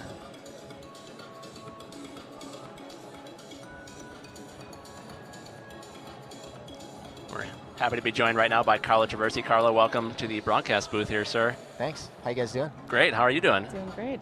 Good. Good to see you guys. It's been a while. Yeah, it's great to see you as well. A whole year, maybe. I don't kind know of like about a How that. you doing, Neely? I'm doing great, Carlo. How'd it go for you? It was all right. Just another round of competition. Just another round of It the is. hundreds that you've done. Yeah, I've literally done hundreds, I think, at this point. This is my 10th ABS Nationals, and Wow. it's cool. I had a good time. I mean, I came here to have fun and challenge myself and just see how things go, and it's always different every year. And What does this do for you? Like, why do you keep doing it? Not saying that you shouldn't. I love watching you compete. yeah, I mean, to be honest, last year I almost didn't do it because I had a busted finger, and I barely got into semifinals, and then I barely got into finals, and then ended up taking 3rd. I know. I was like, I don't know. I was like thinking about just hanging up the shoes before that comp. But then that happened, and I was like, oh, maybe things are okay if you just get out there and try hard. So yeah. I just I figured, you know what? I'll just keep doing it, and if things go bad, then they go bad. And if they go good, then I'll be psyched. But not really attach anything to it. So do you think, like, if you do well here this weekend, you'll go to Worlds and do that whole circuit? Yeah. No. I didn't think so. Definitely not. No. That's not what I'm psyched on. I mean, I like it because I get to see who the up and coming kids are. see who's strong, like, and you learn things from like a lot of the up and coming climbers, and you kind of stay on your game with all aspects of climbing when you're forced to come out and compete against like some kids that are, you know, really young, and they kind of have like a new idea and a new style about how things are supposed to work with comp climbing and whatnot. And they're all really good. It just keeps me fresh and psyched. So Does is that how you feel about it in general? Like with Yeah. these young kids coming up, it's not. Is there any negative No. feeling about it? No, I mean, some people do, but I don't feel any negativity towards it. For me, it's a source of motivation, really. Like going climbing with younger people than me that are sometimes stronger at me than in different things. And it's a great motivator for keeping me on top of my game, you know, as I get older and climbing and whatnot, and just staying psyched. So it's cool to always come out here, even if I get totally destroyed at this comp.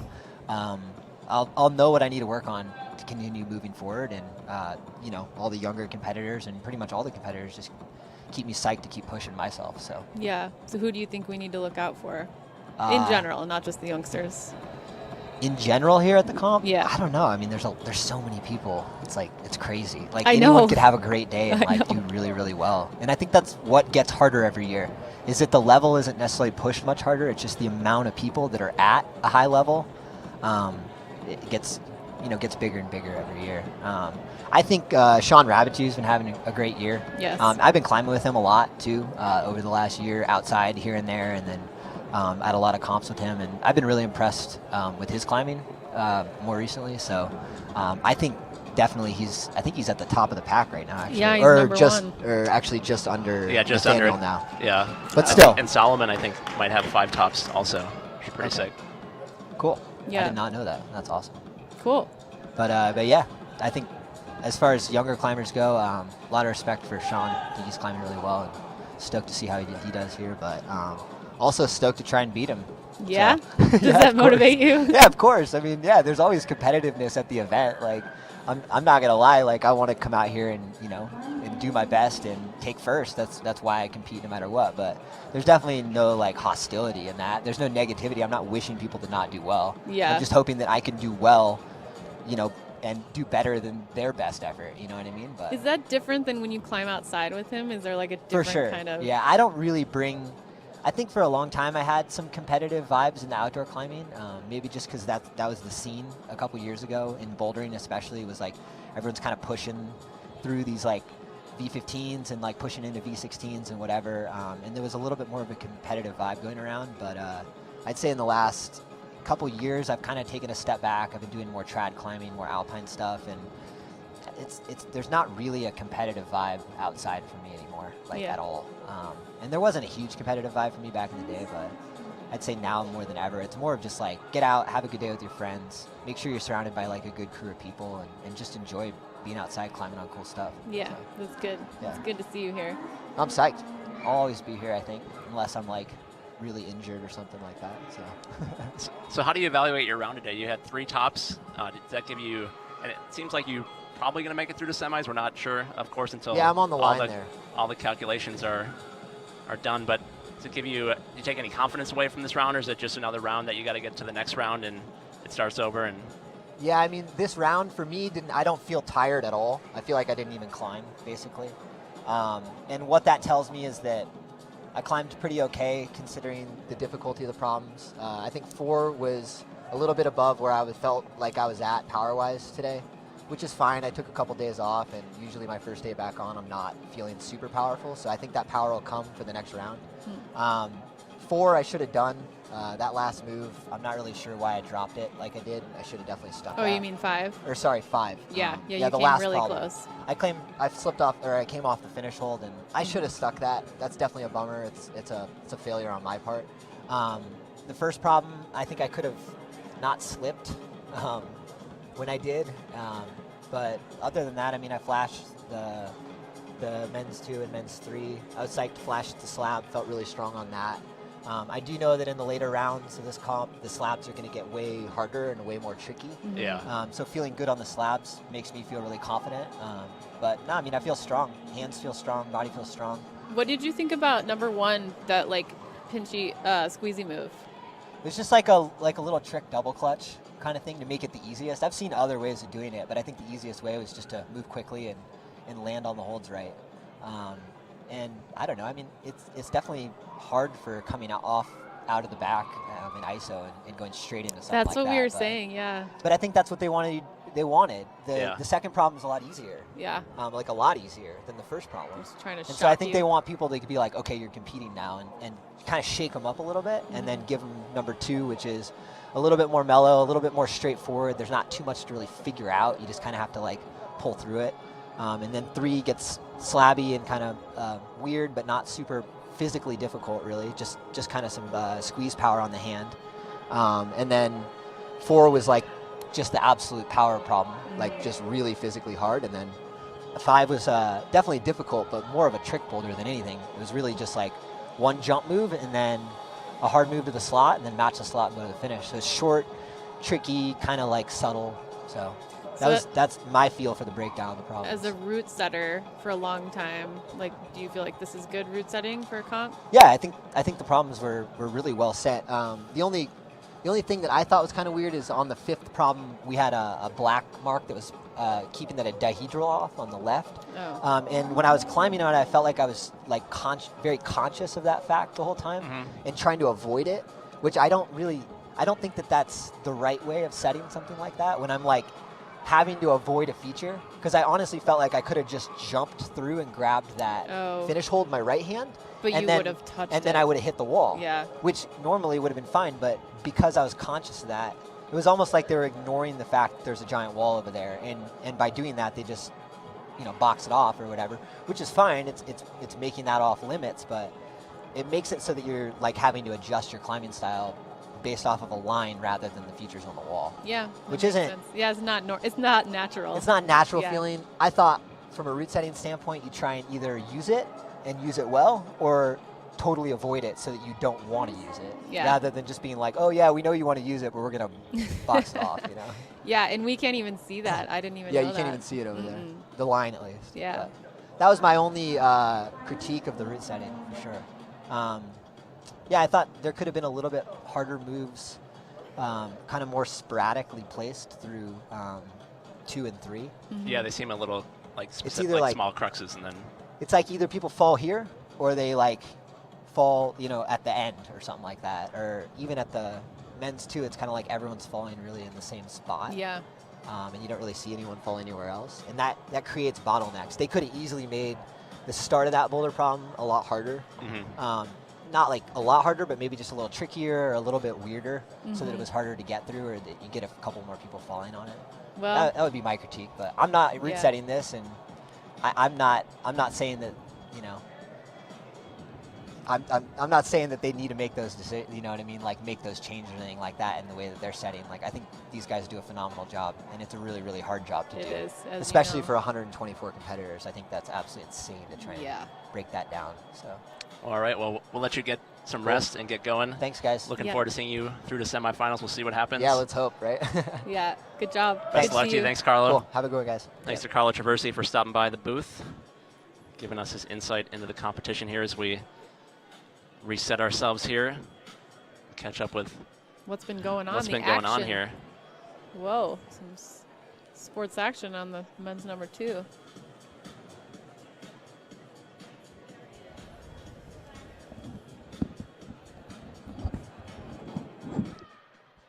I know I saw Megan Martin out there while we are talking to Carlo. Got a lot of strong women coming up. Kyra Condi, Lily Canavan, Claire Burfine, Delaney Miller, all coming up in the next half hour or so. Not even.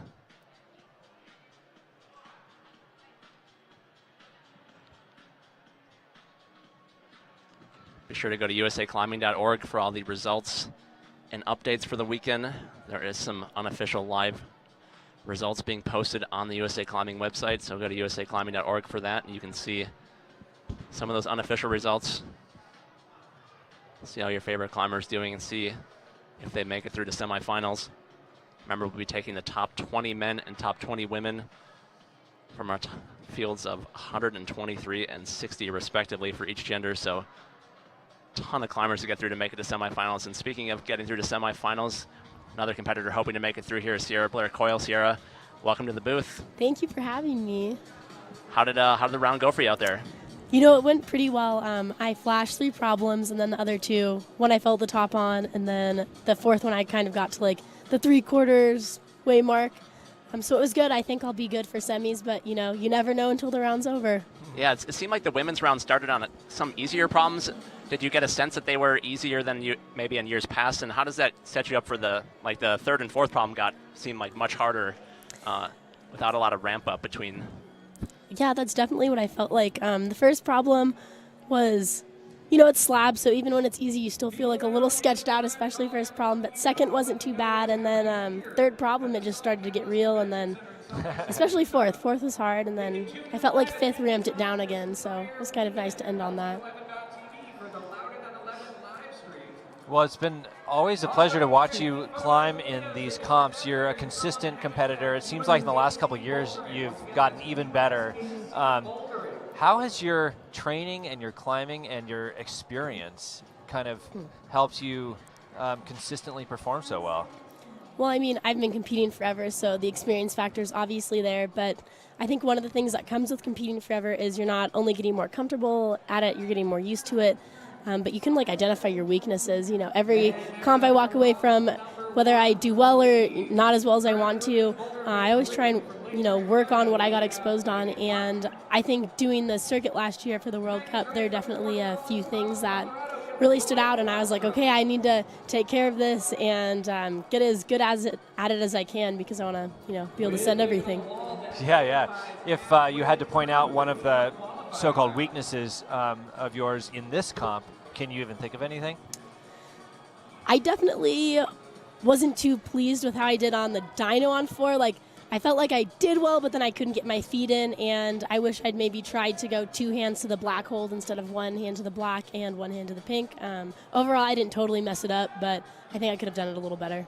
Yeah, we've seen a lot of women on that problem sort of reading the sequence like you did, maybe making it more complex than it maybe needed to be. Is that something you evaluate after the round and think about like different ways that you could have approached the different problems? Definitely, and it's really helpful to see, you know, your other competitors too when you're done climbing, because it just gives you so many ideas. You know, there is a set number of ways you can climb a boulder problem, but sometimes you just won't think of something and someone does, and you're like, wow, that was the way to do it. You know, I have to keep that in my bag of tricks. Totally. Yeah, it's super hard when I think the people at home don't realize just how pressure-packed the situation is here. Like, you don't have any preview. You've never seen the problem until you turn around, and then the clock starts ticking, and the 4 minutes goes by really quickly. I think that's totally true, and I was talking to Connor Gursey the other day, actually, and he was like, when you're a spectator, you see one person do the boulder problem, and you're like, oh, that's obvious. That's the obvious beta. Right. And then you forget the next 20 people don't have the obvious beta to send, so they're starting from scratch again. Yeah. Does the 4-minute break between problems feel like it goes really quickly? Sometimes it goes by quickly, and sometimes it's slowly. For me, if I'm flustered when I come off a problem, it goes by so fast. I'm like, whoa, I have to get my shoes back on and chalk up, like what happened. But if I, you know, did well or sent, I'm just kind of like, all right, I'm ready for the next boulder problem. You know, let's go. Cool. And what do you make of the field this year for the women? Who are some of the competitors you're looking at and watching, and who should we be watching at home? Oh, I mean, all the women are really strong, but definitely Ashima and Brooke. I think this is their first year in Open. And, you know, everyone knows they're good, and I think they'll perform really well. But that being said, there are a ton of other strong competitors. Those are just kind of like the 2 that I know of that just aged in. Yeah, I think a lot of people are looking forward to seeing them this year. It feels like they've been competing for a long time as the people that follow the youth circuit, and then obviously Ashima is one of the most famous climbers in the world, but her first year of eligibility for adult nationals is kind of crazy. I can't believe it. I remember a few years ago, I was like, man, Ashima's so good, but at least I have another 4 years where she's not an Open, and now I'm like, oh man, she's an Open now. I have to compete against her. Everyone's on notice now. Yep. Oh, that's funny.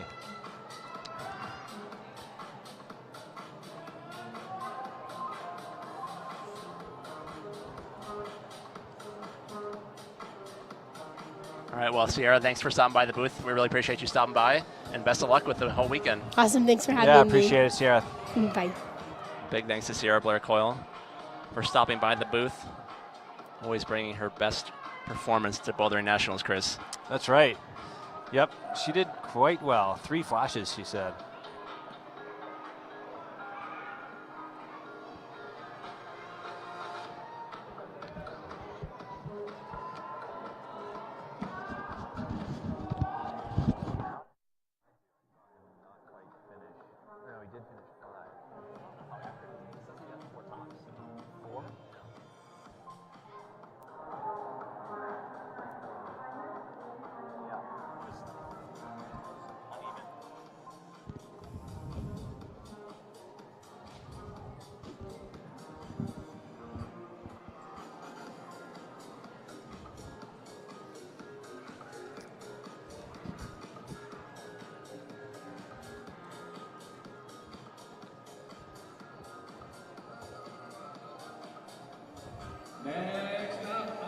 Meanwhile, we had Megan Martin, one of the favorites here. She competed on women's number 1, so she is now in the round. We'll be looking for her.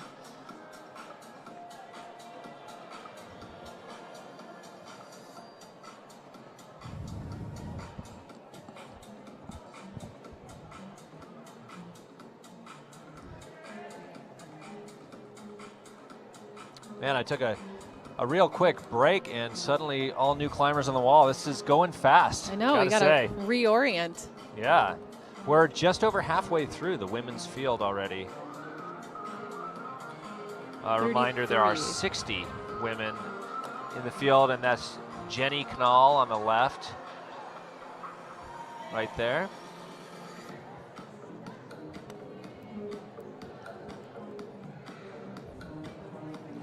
And we are about to have Kai Leitner join us at the booth.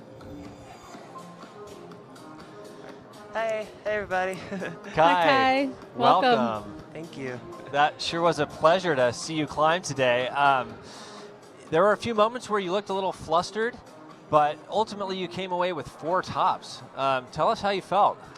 Well, I'm happy that I got 4 tops and that I'm in semis, but I definitely made a lot of mistakes that I wasn't very happy about. But I think that it just gives me something to improve on for tomorrow, and so I'm just ready to go in and try my best. What are some of the mistakes you made, you think? Well, I think sometimes I maybe have lost a little bit of concentration, maybe on like number 1 and number 3 and number 5. But I think that just tomorrow I just have to really be in competitor mode and make sure that I make every attempt count, because with this scoring system, every attempt does count. And it can make the difference between being just out of finals and in finals.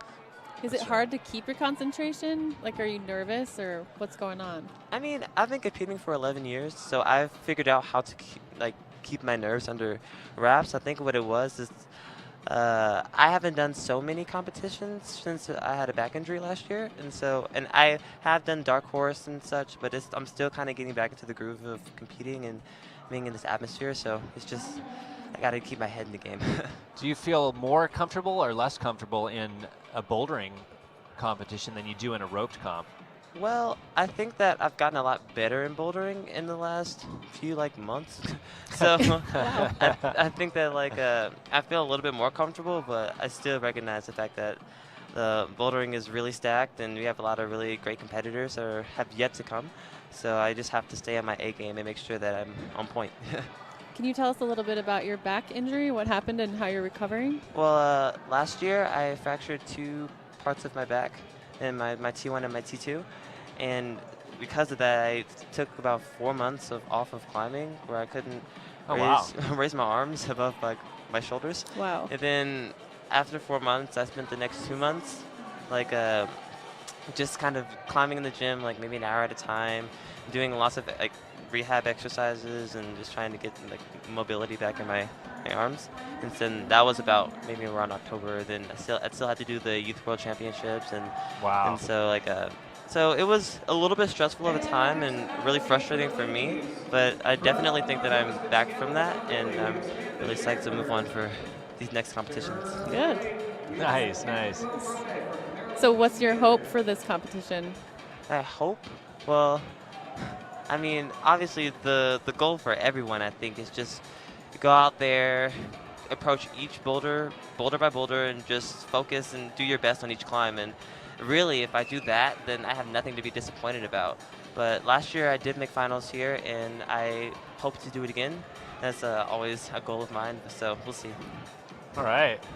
Well, yeah, 4 tops. You sure look great out there. I mean, despite a couple frustrating moments, your performance always seems to deliver, Kai. So, yeah, we'll see. Hopefully we'll see you in semis. I'm pretty sure we will. So. All right. Thank you. Yeah. All right. Good luck out there. Yeah, thanks so much for joining us, Kai. No problem. Thanks for having me. Yep.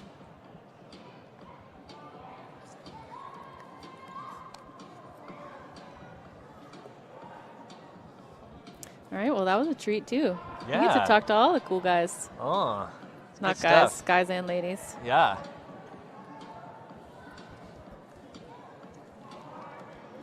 All right, what's going on out there? That was some interesting beta on men's too. I'd never seen before. Yeah, got all kinds of horizontal.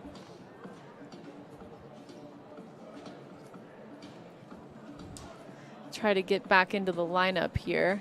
See if we can see who's on men's number 1.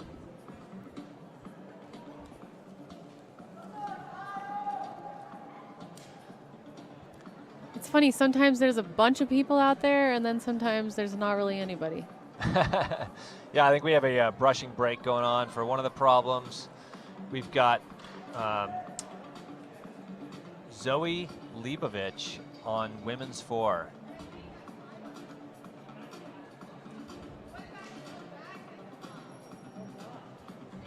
At the same time, we have Bennett Cornbroth on the right of the screen.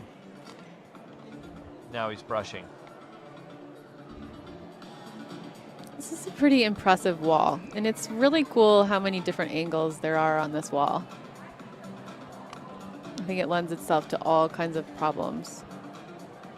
Yeah, there's a really good variety. We've heard a couple of the competitors say in interviews that they liked the kind of the variety of movement, the variety of holds and angles. I think it's a really well set comp. Yeah, I'm excited to talk to the setters about it too. So let's see. On men's number 4, the guy in green who you can see, that is Bennett Cornbroth, as you just said.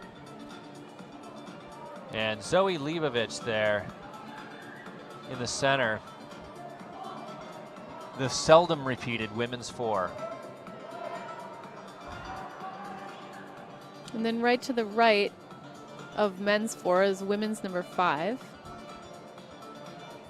And then we're coming up on men's number 5, Kyle Dontonvale.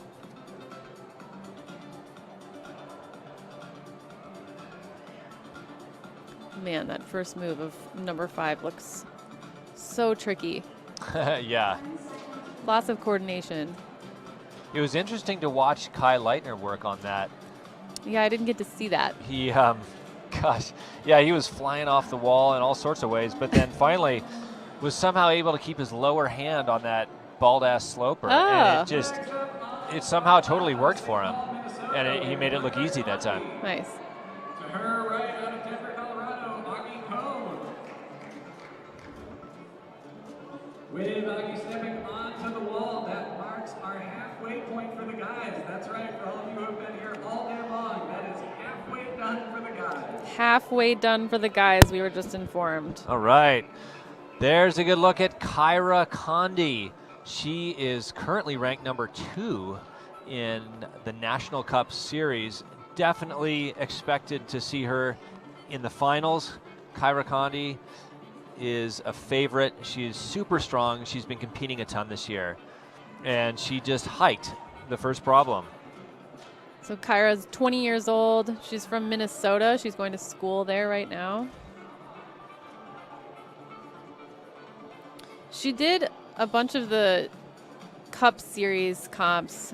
She got 2nd at Mesa Rim, 2nd in the Vulcan Cup, 4th at Dark Horse, and she did the Portland Boulder Rally too and got 2nd there.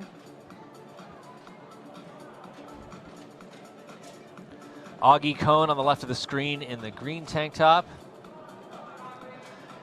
He's been competing for many, many years. Seen him bouldering outside at Red Rock, Nevada, super, super strong.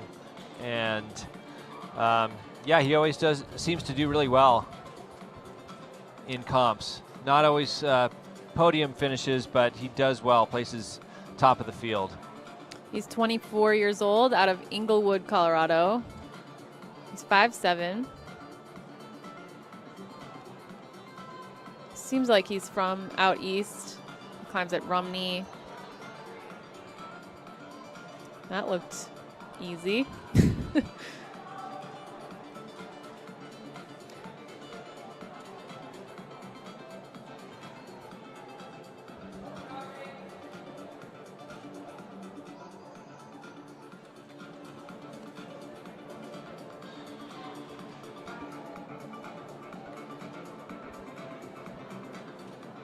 So on women's number 5, we have Bronwyn Camus. And she's looking pretty good.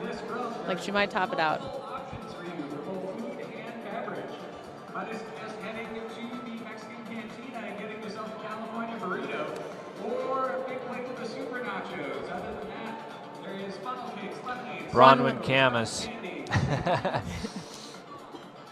She's another youngster at 16 years old out of Burlington, Ontario.